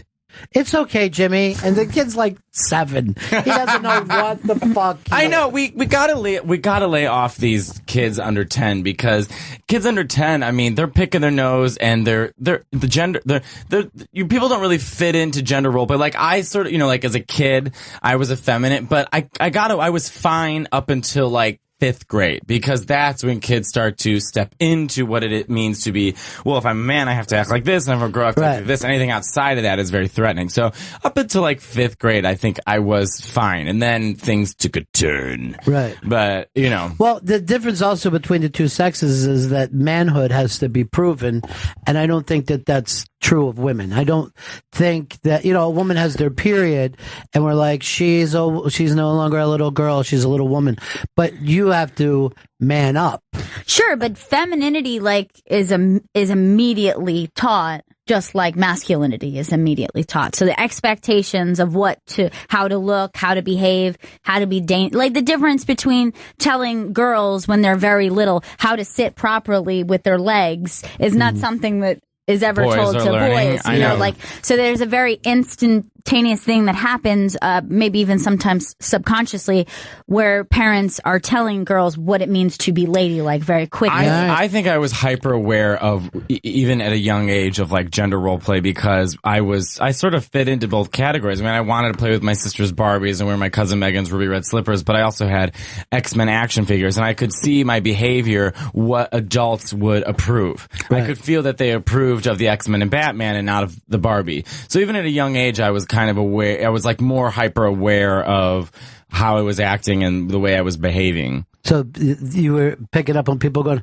"Thank God he's playing with action figures." Yeah, pretty much. Even though it was then they go out and buy you 500. You're like, this is great. This is your interest. I love the action figures, but let me just say, I was playing with Storm, the action figure. Literally, just like you could hear me in my room, like, "Storm, mistress of the elements." You know, it's like, it wasn't like, you know, it's like, well, he's a step closer, but yeah. Now you're doing this tour, or is it a tour that all of you did? I was, and now it's just back to me and Lisa. Yeah.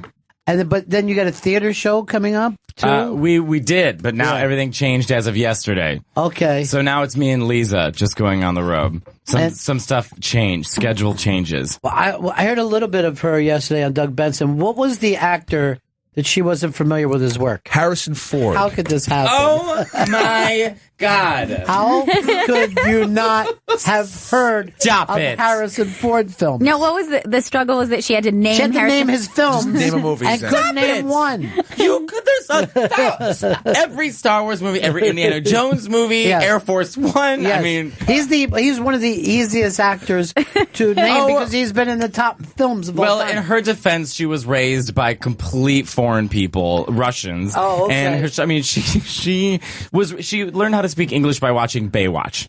Yeah. So, in her defense, maybe that's that makes what it a little comes sense. So they gave her Ed Norton instead, so she was able to say... And she was able to do a lot about Ed Norton? She like 3 Ed Norton movies. Lisa's the weirdest person on the That's a strange thing, because Ed Norton is something that a lot of people wouldn't be able to name. Ed Norton was in Stepmom, that shit movie with Julia Roberts and Susan Sarandon, where there's just unnecessary drama at every turn. Well, they wanted to leave behind a nice stepmom for the children.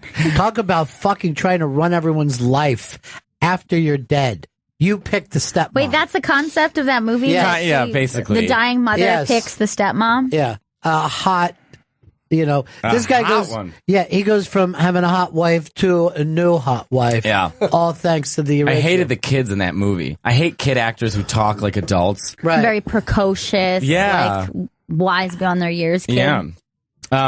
Yes. But you know what? Those kids are even worse in theater than they are like in a movie. Like if you're at a play and that smart kid comes out, you just want to literally go old school and throw a tomato. Oh, I want to throw them out the window. I was so mad after Steve Irwin died. That daughter of his, Bindi, went on TV, and she was talking like the fucking Duchess of York. She's like, "Hello, therefore, I'll take further questions, but I'm going to have my own show, Bindi's Adventures. My father would see to it." I'm like, I'll field that question as well. It's like, you're 8, you son of a bitch. You're 8. Why are you talking like this?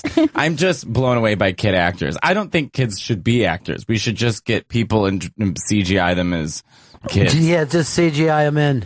Well, they say, like, if your kid has any talent, hold them back from acting because it'll be ruined if they get work when they're kids. Also, I'm sure it will be very difficult to unlearn whatever lessons you learn. Not just because you're going to be crazy and you're going to have like a stage mom or whatever, but to unlearn the kind of lessons you learn for kid acting. I think you hit it. I think it's the stage moms. Yeah. I mean, that's the problem. That's the main thing. But if you think, what if you like took the same notes or like advice you created that muscle while people were telling you to be over the top and well, I'm cute. The thing is, you know, I was doing an audition, which I just stopped doing now. I can't stand auditions because it's just so humiliating and a power struggle, and it's just gross, and I look like a deli worker. But I was in an audition, and this, like, I'm sitting there, I'm sweating. I just barely memorized my lines, and all I could think about is going home and masturbating. And then this kid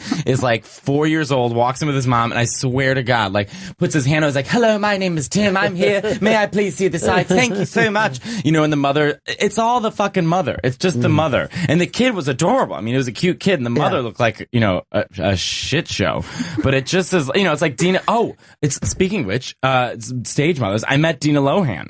Really? Oh, I had to do, I was doing red carpet for RuPaul's Drag Race, and, you know, it's like all drag queens, and then they're like, and then Dina Lohan's coming. I was like, excuse? Dina Lohan, as in Lindsay Lohan's mother? Yes, she'll be here. And she, okay, allegedly, I don't know what she was on, but it was definitely prescribed. But she just like could barely stand up while talking to me. And I'll show you the picture too of my meeting with her, because she's standing there. She looked like she was dressed like a manager of Claire's, and she just was. I was like, "So, Dina, are you excited to be here for RuPaul's Drag Race Season 8 finale?" And she's like, "I've known RuPaul since Studio 54, but I shouldn't say this because I'm 12. And I was like, okay. I was like, and she kept, it was something along the lines, but it wasn't exactly. She kept saying awesome sauce. And so I was like, I was like, that should be the name of your book. Like, I was like, really, I was pulling straws. And she goes, the name of my book is A Parent Trap. And I was like, oh, God. And then I tried to make a joke. So I was like, oh, Parent Trap, that was a good movie with Lindsay Lohan. But whatever happened to that other twin? We don't hear much from her these days. It's funny, right? You know? And she just goes, what? And then someone just dragged her away, and then they didn't air it because it was so bad. Really? Yeah. That would have been perfect TV for the channel. It would have been fabulous. Yeah. Logum is making all these wrong choices, like, you know, like we're asking like these questions, like, no, we'll just show a drag queen. And it's like, but Dina Lohan is falling down. This is what you want, you sons of bitches. I remember when that movie came out, because Lindsay Lohan was a little kid, and there was a red carpet. And who played the mom? It was Tony Curtis's. The woman who died in that ski accident. No, I don't think. And the Lindsay Lohan one was the stepmom or the actual mom. Give me either one, because it was. I only saw the red carpet. Stepmom is sex, drugs, and rock and roll. I'm not sure. Liza Minnelli was his stepmother. I thought it was married to Christopher Guest. Now was in the. Jamie Lee Curtis. Yeah, Jamie you're Lee thinking Curtis. of Freaky Friday. Yeah, okay, so that's what it was. So it was Freaky Friday, and they're out there, and all I see is this little girl, and she's stealing the interview time from Jamie Lee Curtis, and I'm watching TV, and I'm like, I don't know who this little kid is, but I've never seen this kind of confidence outside of Will Smith's family. He was so incredibly confident, and I'm like, I guess this kid's going to be a huge star. But the train wreck of me thinking it was adorable at the time, and then you keep that behavior going. You know? I hate Will Smith's whole family. I hate all of them. And I know they're like gender bending and this and that. And I know I'm supposed to like him. I'm supposed to. There's too many fucking rules to follow. I mean, just so up their own fucking asses. It's just so annoying. What was that interview? It was like a couple months ago, and it was like Jada was sitting down with someone, and then Willow was there, and then Jada was like giving her like life advice as a mother, and I was just like, oh my God. It's not even like it was bad advice. It was just so irritating. Horrible advice. And it was like, look at what a good mom I am. Oh, yes. It was just so uncomfortable. Like, parenting in public as a showman thing is very uncomfortable. Especially when you have millions of dollars and the I mean, they're just so annoying. Oh, I remember what it was. It was that she was like, she was saying, put yourself in front of your children. And even though she was sitting there, she was like, I'm going to say this to you, and I hope that you will do the same. Like, I put myself before you, I put my marriage before my children, and I put my career, and that will make you better. I was going to say, like, if she actually believed that, then why is she parading her kid around and giving her a music video when she's like 7 years old? What a piece of shit. Yeah, I whip my hair back and forth. I whip my hair. So, are you guys, anyone, I'm obsessed with Donald Trump. I know this is like a tired thing, but like, enjoy. We're all watching it. Yeah. Can I say that, okay, so I was watching the RNC, and, did you guys watch it? The RNC convention? And, you know, with like Melania Trump and all this stuff, I mean, it's so ridiculous, but there is he's not even a comedian. He's just the funniest person on the face of the planet. His name is Pat Powers, and he's one of my friends, and I was on Twitter, and he's just live tweeting it. And while everyone's making jokes about Melania Trump saying she stole from Michelle, this and that, blah, blah, he just tweets, those are not Slovenian teeth. Oh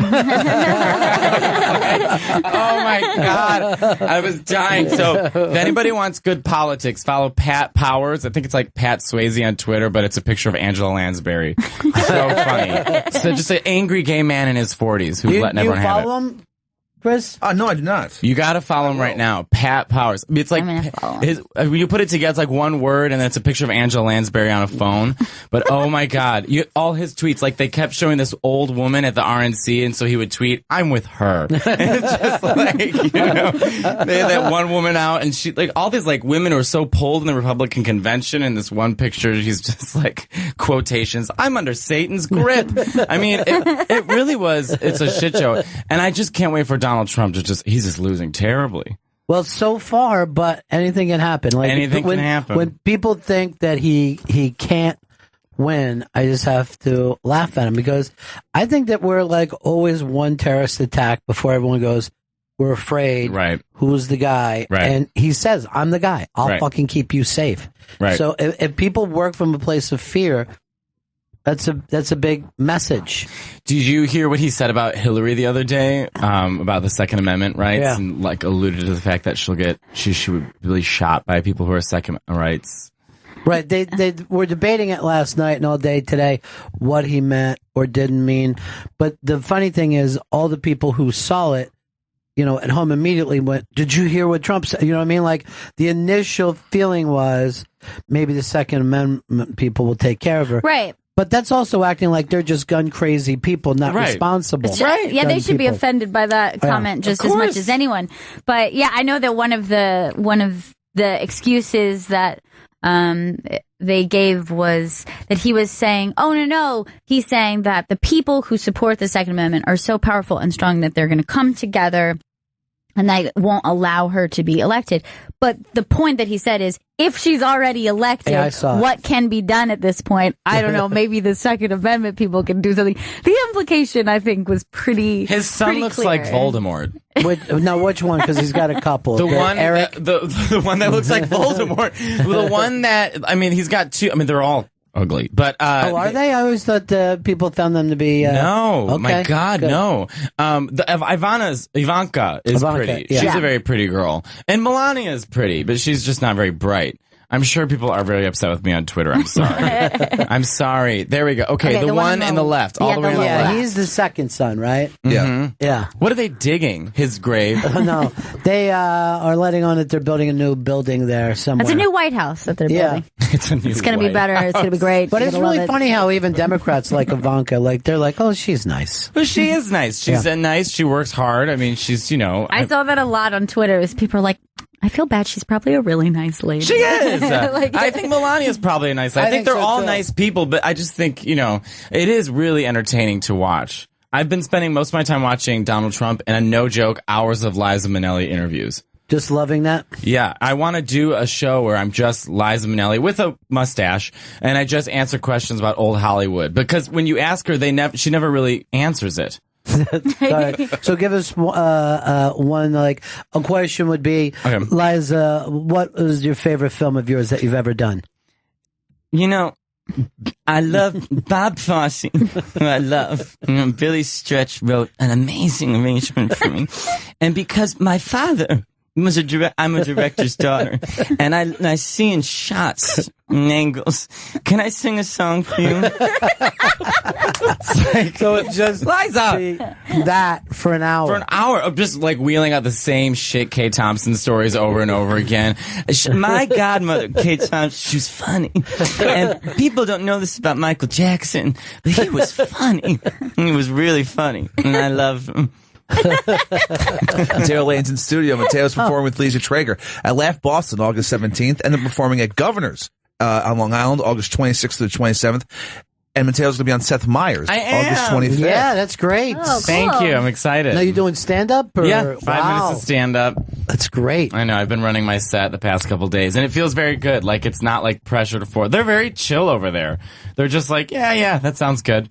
12:30 is the time to do a show on TV. You don't want to do 11:30. Everybody picks you apart. Oh, yes. 12:30, they just let you work. Right. They just let those guys have so much less stress. It's great. Yeah. It's really great. Yeah, I'm very excited about it. That's a very cool gig for you. Now, 5 minutes is not the easiest thing for you to condense your material. No, because right? I'm a ranter. Yeah. I go off. I'm very angry about a lot of things. So I've kind of like pieced together a set that's like a little like more. It's not as angry. Yes. You have to sell yourself as a nice person for 5 minutes. It's a happy TV version. I think I'm a happy, angry person. Right. If that makes any sense. But see, when you do that show, it's allow me into your bedroom, because a lot of people are watching in bed or they're on the couch, so they would always say that about Kinison. Oh, we think Sam's really funny. We can't have him on late. I think he only did Carson once, and then he would do Letterman at 12:30. They were much more comfortable with him. Yeah. Well, if they want me in their bedrooms based off all these new articles coming out, maybe they'll invite me in the bed, you know? Yeah. I'm going to do it shirtless. Are you really? No, Seriously, I wish if I could. If they would let me, I would absolutely do it shirtless. But if they're not, oiled up like the Tonga flag bearer. I would do it in a fucking Speedo. I just bought my first Speedo, by the way. So I feel like I'm 30 years old. I've agreed that I like Madonna, and I bought a Speedo. There, I'm gay. Now, do you wear a Speedo everywhere or just certain places? Oh, I haven't worn it yet. I just you just have it. I just have it. Yeah. I'm going to Paris at the end of the month to visit a Brazilian boy. So maybe I'll wear it somewhere in Paris. Well, you go to the south of France. Yeah. I just hope I don't get shot when I go to Paris. This is a guy that you know from before. One Tinder date in America. But we kept in touch. He's really hot. And he's like, you can come to Paris and stay with me. And I was like, sure. He lives in an apartment that Anne Frank wouldn't hide in. But I'm like, you got it. So I'll be there and we're going to have a gay old time. If Anne Frank would go, not this place. No.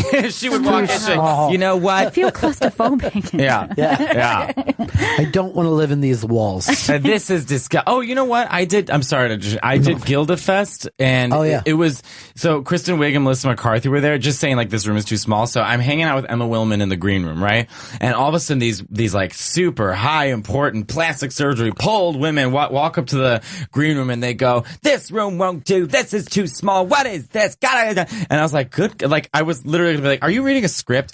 And then I realized that they were PR people, and all of a sudden Kristen Wiig's head pokes out from the corner, and the nicest woman on the face of the planet stood there and talked to us for 10 minutes like she was just a normal person. But her people were acting like it was big enough for her. Yeah, I loved it. They walked in, this room will never do. This is too small. Ga, ga, ga, ga. And I was like, I want that job. I want that job where my lips look like a swollen pussy and I'm like in my early hundreds and all I eat is a cigarette and I'm just like, this room will never do. Someone has to point out, we're working for kids with cancer. You know what I mean? We weren't thinking green room. Right. We were thinking about saving children who are dying from cancer. No, this room is too small. Screw the cancer. It's like, we got it. But everyone always loves Kristen Wiig. We were up and Melissa McCarthy was nice too. Yeah, well, I think like as the years go by, people are going to look at certain movies of her as being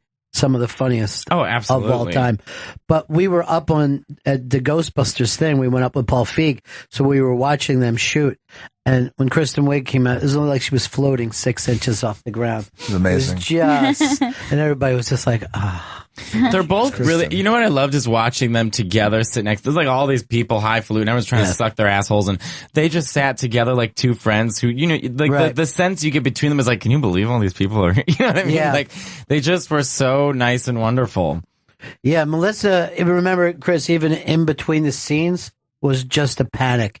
Just so damn funny. Because they would do any scene and then she would ad-lib another line and then they would reshoot and there would be another closing line. And it was a blast to see this giant thing being seen, but it really just comes back down to what, you do every day. Right. Just look for the funniest line you can. Right. Yeah, it's pretty really, crazy. really cool. I can't wait till I'm in a movie playing a gay secretary. That's all I'm going to get. I can't get any other that's why I don't audition, because of the sound of my voice. I'm just, every audition, you know what I mean? Unless, it's just, I'm so unbelievable. It's like when I watch porn and it's like gay for pay and it's these like quote unquote straight guys and the first thing out of their mouth is like, I've never done anything like this before. And it's like, that's going to be me, I can't play straight if I tried. I don't know what to do. I'm screwed. So someone give me a movie role that's just gay. Or Italian. Well, we can make a silent film. Yeah. Well, I speak Italian, so that's fine. Yes. I'm fluent in Italian. Now, you grew up, your parents... My mom's family. Yeah. My mom's family is Italian. And we went back to Sicily to, like, visit family over the summer. My cousins and stuff. Or family friends. And so, yeah, I grew up... Just like, when you learn it before, at a very early age, it's much easier than if you try to take it later in life. Yeah. Because I learned Spanish and French from just being able to speak Italian. Right. So I think once you know, like, one language, your brain kind of, like, makes room for other languages. Now, could you do stand-up in those languages? Italian, I was just talking to Carmen Lynch about this. Italian, I think I could. But, you know, with stand-up, it's like there's so many small, little, just like subtle things. Right. Yeah. You know, it and doesn't cultural translate. references. And also, Italian, the stand-up in Italian doesn't exist. Right. I was in a cab with an Italian cab driver for like 40 minutes. And 15 of those 40 minutes, I was literally saying, he's like, you know, in Italian, but he's like, what do you do for work? And I was like, I do stand-up comedy. Okay, but what? And I'm like, well, you know, like I tell jokes and stuff, but then you sing, dance, something. And I was like, no, I just tell jokes on the day. Okay. Like, he just couldn't get it. I couldn't get it. I was like, io dico gli scherzi, mie opinioni della mia vita, da cosa sto pensando. I was like, okay. Because Italian TV is like Latino TV, like Univision. Like, it's just like shit shows. Like, everything is a variety show. Like, there are all these like really pulled women with what I call BJ voice, like beef jerky voice. Just like, buongiorno, benvenuto al nostro programma. And they just, you know, the first part might be like an interview that I think is supposed to be serious, and then the next part's like just women being paraded out half naked, and then they have the singer come out and is like, oh, and they act like, you know, it's amazing. And then their version of comedy is just like some guy with dots drawn on his cheeks, like sneaking out at one point, and then just sort of goes like, allora, and then everyone claps, and it's like, come ti guarda questa ragazza. You know, it's like, it's so bizarre. And the word for gay, though, in Italian is just gay with an Italian accent. Yeah. So it's just gay. Because they got it from us. Because they don't understand what gay is. Because they're all so gay. Yeah. I love hearing that. You'll hear people talking and you just hear the word like, you know, like, guarda questo ragazzo, ma lui è gay.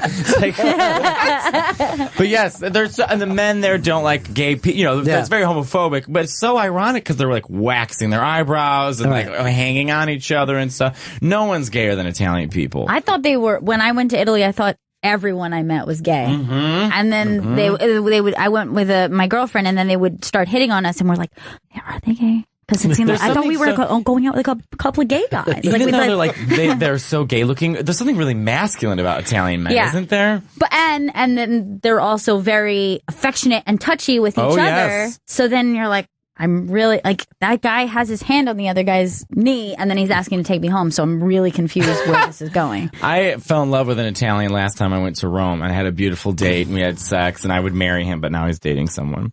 But part of me is like, I'll give up my life of comedy to go live with Francesco in Rome. Yeah. I don't think that you can spend that much money on sunglasses and not be gay. Oh, I agree. Sunglasses are so expensive. But Gail, what was that thing, the Italian guy that was singing like he says the English language sounds? You turned me on to that video. It was one of the most amazing things I'd ever seen before. I wish I could remember the guy's name, but he's basically speaking in a phonetic kind of way. I've seen this. Yeah, it's unbelievable. Yeah. It's like if you didn't speak English and you heard English, it's how it would sound. Which is hard for us to imagine because, of course, we've heard other people mock other people's language and use kind of like made-up sounds. Yeah. So it was a really weird thing to suddenly hear. It's like when we go ching-chong, ching-chong. We act like we're speaking Chinese. Right. Or beepity-boppity-boopity is Italian. Yeah. The Italians think Americans sound like rah, rah, rah, rah, rah, rah, rah. That's what I think we sound like. I said sure to a Chinese maid not too long ago. And she's like, you speak Mandarin? And I have no idea. There's some kind of shish. They say shish. And I'm like, sure. So like I'm trying to get her out of my room. She's like, oh, you speak Mandarin? I go, this is going somewhere. This is all right, this is the guy. I just want to see it for a minute because I think it's one of the most amazing things. And you'd have to listen. This is the way he says we talk. I think this is like from the 60s or the 70s or something. Yeah, it looks like it's got to be maybe late 60s. Yeah. That would have been the best time to let you know what? If anyone out there can get me Streisand tickets to when she's at Barclays Center, please, I'm dying to see Barbra Streisand. You've never seen her before? Never, and I'm dying. She comes August 11th, 13th, and my Aunt Cindy just saw her, and we've been texting all day about how good she is. She cried 7 times at the concert, and she's my favorite singer in the world. All I want to see is Barbra Streisand. I would love to see her, because I grew up just adoring. Here's the thing about Barbra, too. She took off like 30 years. Yeah. Right? Just like literally the prime of her life. People forget how good she sounded. Her and Whitney Houston. Whitney, another one of your favorites? Yeah, favorite singer. A young Barbra Streisand is arguably better than a young Whitney Houston. That's how good Barbra was. Now, yeah, and also the thing is that talk about confidence. If you ever go back, she was like 19, 20 when she hit Broadway, and she was just through the roof, confident. And she was one of those people. We don't have too many like that. Like everyone from little kids to grandparents liked her, like right up front. Like it didn't take, like Neil Diamond took a full lifetime before he could do that. But like the day that she was on in the 60s, like the entire country went, okay, we found the best singer we have. Well, because it's just like, I mean, you don't, like, you can't, like that kind of talent doesn't just, it's just, I think people can all recognize, like, well, it's like Adele. It's like a rarity of, it's like, oh, well, this is really special. Maybe we should actually pay attention to this. Adele is doing the next Super Bowl. Is that the rumor? She's on the short list. That's what the NFL wants. She's on the short list? Who else is on the list? Who the fuck else is on the list? Taylor Swift. Oh, grow up, please. I hate Taylor Swift. Apparently the problem with Adele is that she's nervous about singing in front of that many people. That's what it says. That's what the last report was from Taylor yesterday. Swift is just... we got it. I get it. We got it. Her career goal is to be the most popular girl in school. I mean, that's it. You know? And Ariana Grande has the diction of a fog machine. I'm so sick of her stealing everything from Mariah. Ariana Grande sounds like that singer we just saw. You can like barely make out what she's saying.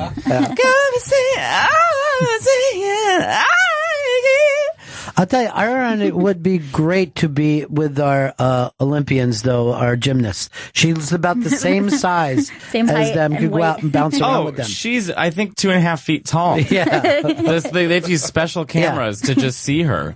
So I saw her at SNL. I went backstage with Sashir, and Sashir called me and she goes, I know it's not Mariah, but do you want to come see Ariana Grande? And I was like, of course I'll go see Ariana Grande. Yeah. You know, she's super talented, but just, you know, very small. She's like Thumbelina.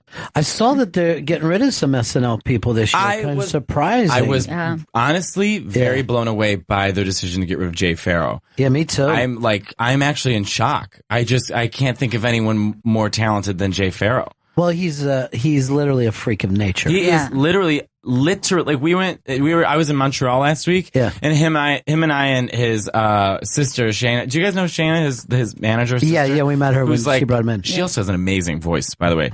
We were like out at 4 a.m. trying to find food, and just even then, like he's doing impressions, and it's like if you're not looking at him, it sounds so much like these people that he's doing. I'm in shock. Yeah, to see it in person, especially, I think is where he turns his whole physicality into the person that you're looking at. Yeah, I can't think of anyone more talented. We tried to come up. Did anyone do Denzel before him, or was he the first guy to start doing Denzel, and then everybody else figured it out? I don't think I had seen any impression. I've opened for him a few times, and he's nothing but one, nice and gracious. Yeah. But two, literally can do any voice. And driven. Yes. Like he's driven to like study each voice, get it down. I don't think he has that many interests outside of the voices that he's doing. But that's fine. Yeah. He just keeps working. So yeah, I agree with you. I don't think that there's another person who can do. Who's going to do Obama? Yeah. Are they hiring Obama? Like, who are they going to do? Like, who's going to do Obama? The term's over. They don't care anymore. Yeah, and what's his name? Taron Killam. Yeah. Why, he's so talented. Yeah, he's very strong. And then the other kid, they didn't even give a real shot John, to who's super nice. Yeah, we he's had him really, on the really show nice too. and really talented. Yeah. Yeah, he's a sweetheart. If I auditioned for that show, I would audition with my Christina Aguilera impression and then 10 minutes of Liza. We'll see what they would say, you know? Can you imagine? Do you think Lauren would like that? I think he would. Yeah. I don't know if he would think there's enough there to last. I could do Mariah. Yeah. Celine. Yeah. Christina. Britney. I do a perfect Britney Spears. Hey, let's hear you, Brittany, because by the way, she's going to be doing car karaoke very, very soon when she doesn't even sing in Vegas. She looks like Weekend at Bernie's in Vegas. I saw her for an hour and a half in Chicago, and I swear to God, while she was quote unquote singing, she was chewing gum. I mean, this woman is out of her mind, but she's like,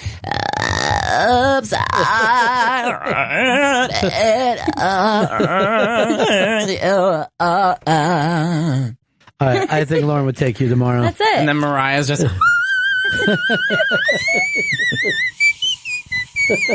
and then Christina's...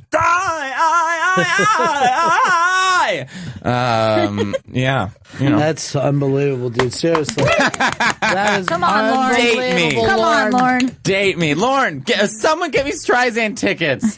Dude, thanks so much for coming in. Guys, thanks so much for having me on. I appreciate it. Mateo Lane's performing with Liza Traeger at Laugh Boston, August 17th, and then performing at Governor's on Long Island, August 26th and the 27th. And Mateo's going to be on Seth Meyers on August 25th. We'll have a viewing party. And on Twitter and Instagram, it's at Mateo Lane.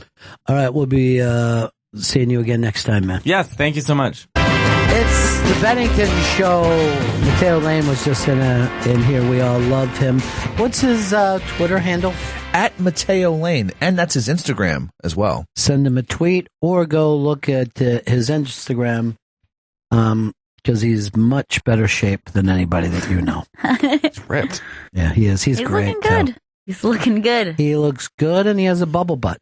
Mm-hmm. Yep. Ideal. Yeah. He does look like an Olympian, though. Yeah, he's just so fun. Rob said, "You guys talking about politics is just so basic. All this interesting Hillary stuff going on, and you can't talk about good kids." I don't even know I hadn't any plans to talk about Trump today. That was Mateo's thing. I'm just kind of politicked out, but I've never been. Basic would mean what exactly? Like we're basic bitches? Like, I guess we're a couple of basic bitches. Yeah. Just being really basic. I guess like listening to T Swift. Wearing Ugg boots. Drinking pumpkin spice lattes. That's a basic thing. I mean, that sounds like us. Like, that sounds like me. But that slang is surprising coming from a Republican calling somebody basic. Yeah. You basic. I mean, isn't it kind of basic to call people basic? Good one. You know what I mean? Good one. Why don't I on Twitter? Be tweeting or something, retweeting. We both decided that this actually makes you pretty basic. When someone does that, I'll just put Jenny on the block, and then I don't talk to him anymore. Looks like you're Jenny from the block. Guess who's now Jenny from the block?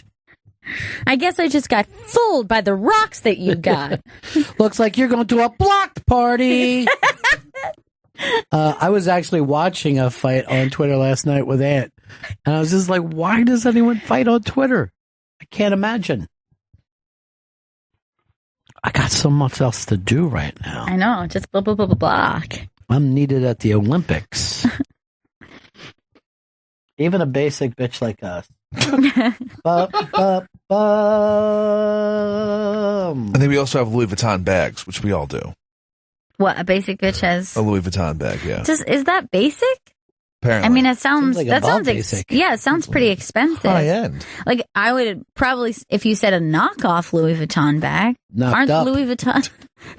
That's basic. We can get those outside. Also, I go down to Little Italy and buy knocked up bags. I saw also that photo was like all the basic bitch stuff, and this was like an iPhone. Yeah, I mean, like this. Everyone has a fucking iPhone. Well, I have a Samsung. We're all Yeah, you got a Samsung, and you never get our calls. Nope.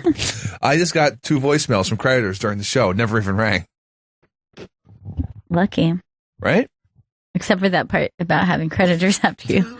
That's not so lucky, dude. That's what I'm doing. He's still holding the mic. Yep. Are you starting to get used to it? Still feel really silly. You look pretty silly.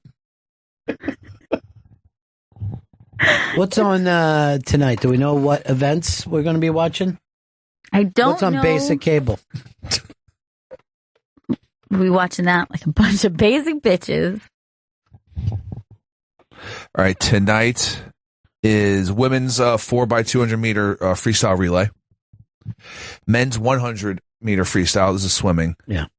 Men's 50 meter pistol. I don't even know what that is. I think it's men shooting guns. Yeah, but are you reading? You're not reading the NBC one. You're just reading what's actually there. Like I was in Brazil. I can't go around and buy tickets, which, by the way, nobody is. There's just so many empty seats.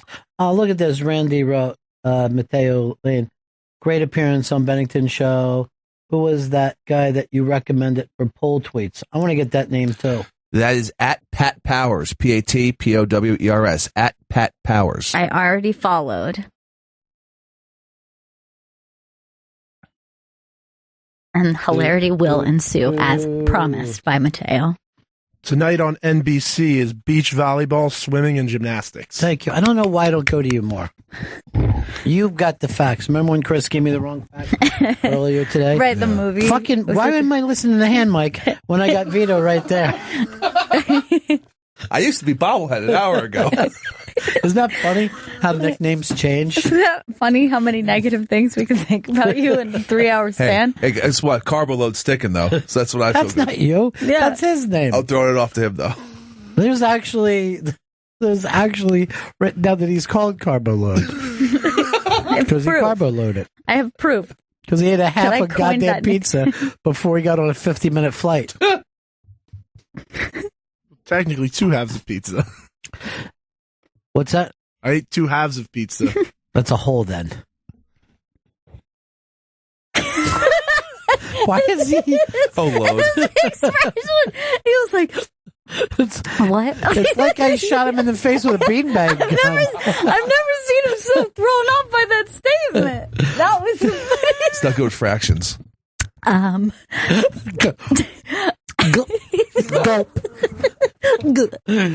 Gulp.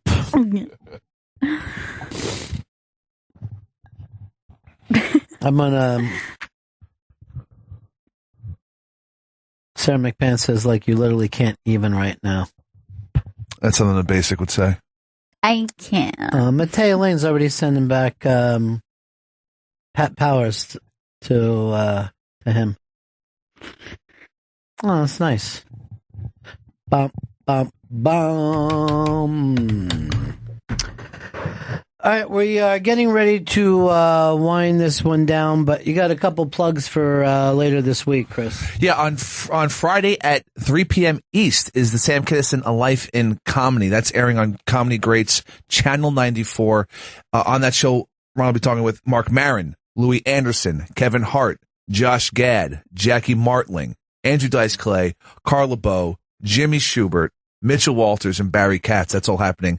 It premieres on Friday at 3 p.m. on Channel 94 Comedy Greats. Is it going to be in that order, Chris?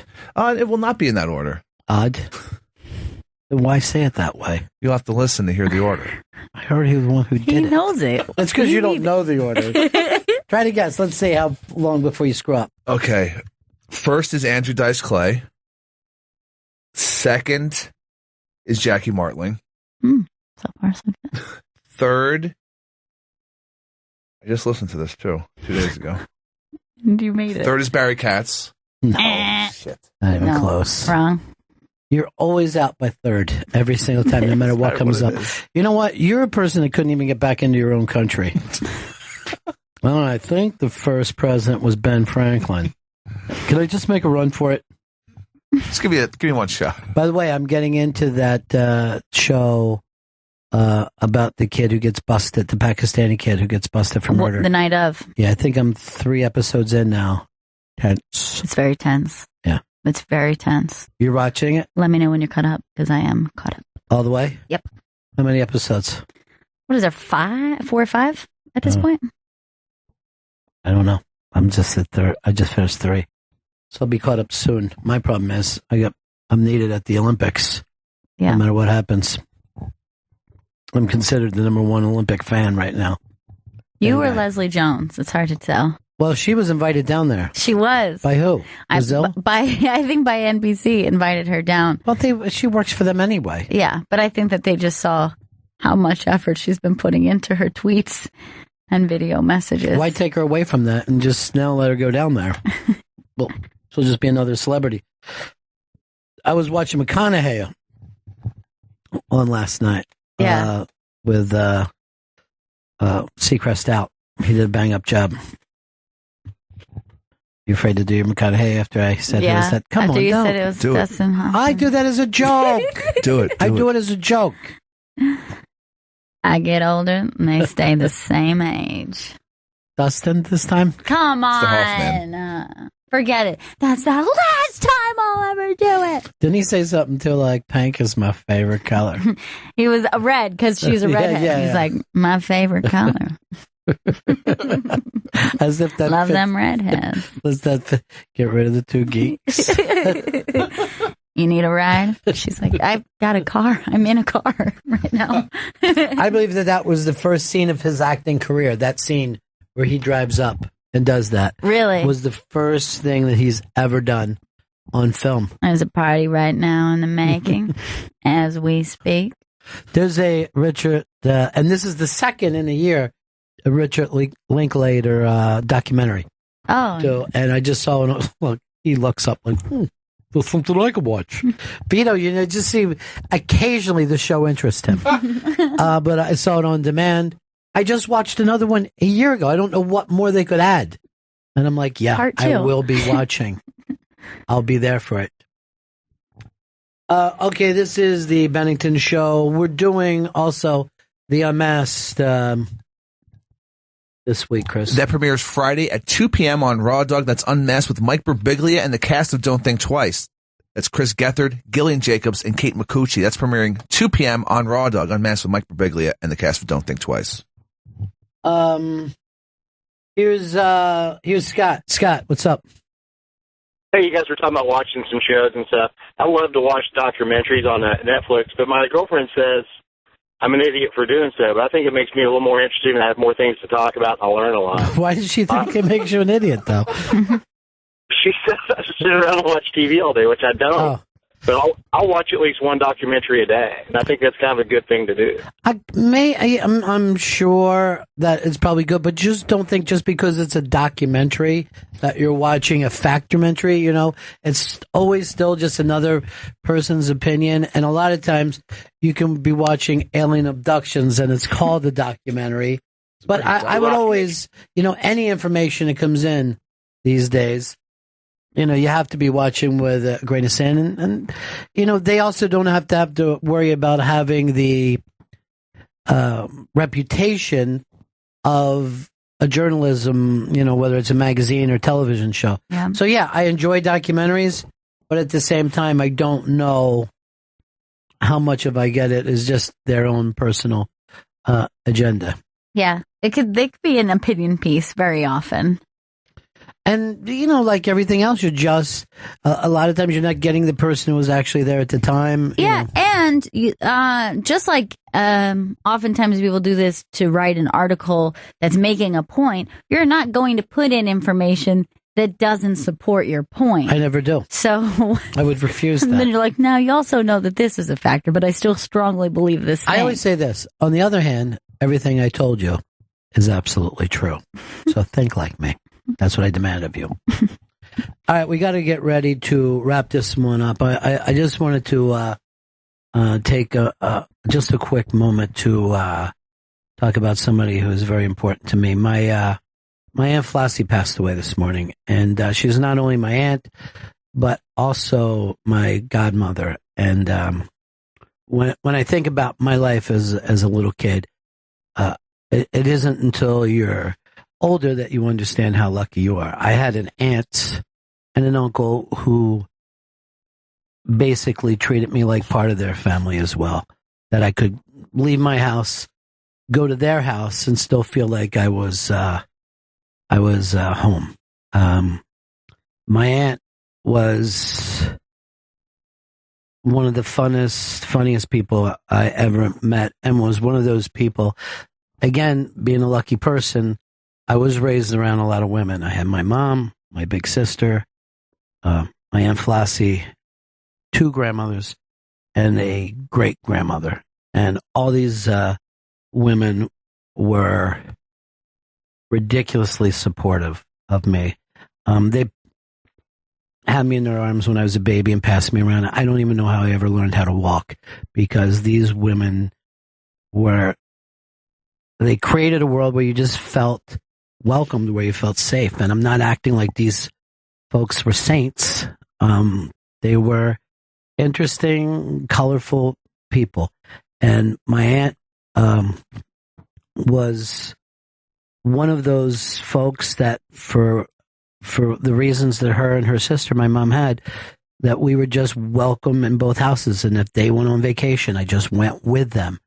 And if our family went on vacation, their kids were welcome. Matter of fact, our 2 families would plan vacations together. We'd all be together. So when I talk about my aunt, it's an amazingly strong relationship I had as a kid, one that I didn't even know was abnormal, but I get now. And when I think about my Aunt Flossie and the strong women that I was raised around, I think I had it in my head that the thing of being unconditionally loved is something that is normal. And, when you grow up, you figure out, oh no, these things that were done are extraordinary. Not everybody had the chance to experience unconditional love. And by that I mean somebody that even when they are mad at you, you don't doubt the fact that they love you. And, you could do wrong, but not be thought of as unloved, or I'm not part of this family. So she had a gigantic part of, I believe, one of the reasons why I always love women, and I love strong women, because that's what I was raised about. And I guess I had in my mind as a kid that I would always be around strong women that just loved me unconditionally, and I lucked out that way in my life. And I think that was set up as a child. I'm just comfortable about those women. I'm working with one right now where even though Gail's never had that same experience that I did, you understand that lifestyle, because that's what I always thought of as normal. And you were raised with your aunts around as well, because it was normal to me, and I felt great about it. There was a Sandlot game that took place in her neighborhood that was so good that I probably spent a whole summer there.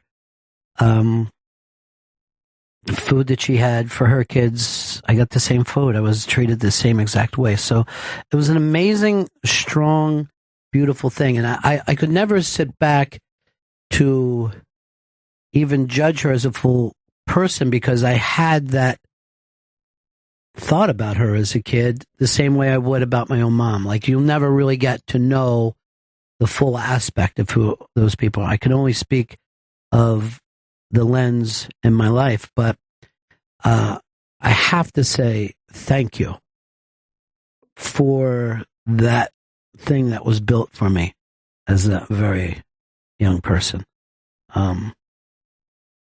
It's certainly my Aunt Flossie and my Uncle Ray. Whatever I am, good, bad, they had just as much influence as my own parents and my teachers, my own neighborhood. You never know who builds you. And as I said, my aunt was a person who loved to laugh, enjoyed a good party, actually even enjoyed a good fight. She was just one of those folks. When we were just up in Canada not too long ago, I was bringing them up constantly, because those are the memories we all have when we would vacation together and go fishing in Canada, and the families would all be together. Very, very fortunate to have that. And I will say thank you because I don't know any other words to say.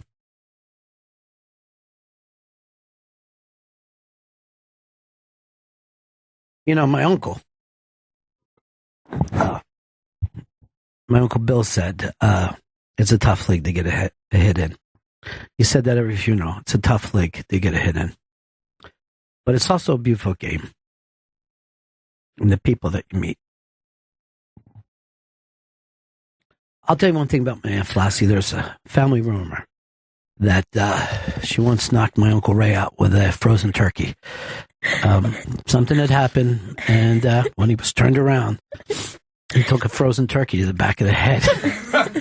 And the great thing about that story is I remember hearing it when I was a kid. I don't know how much of it is true, but it didn't occur to me that they would get divorced or anything. I thought, well, you know, you get what's coming to you.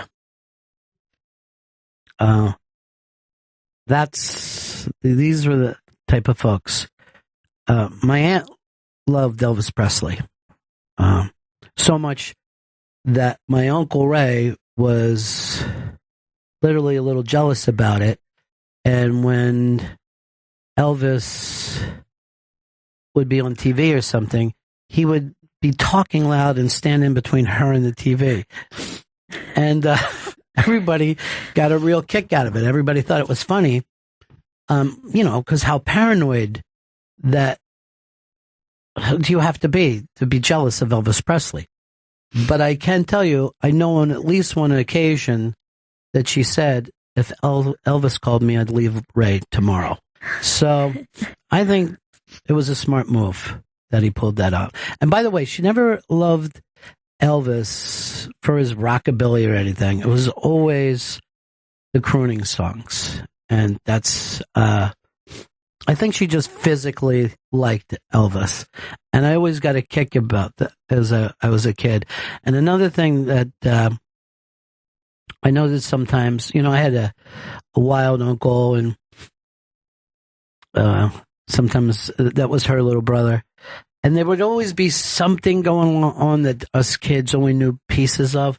But I always liked that dramatic effect that I had these colorful characters in my life. And years later, my uncle and aunt, and bringing my grandma, they would come down and stay with me, near me. They had a rental place in Florida.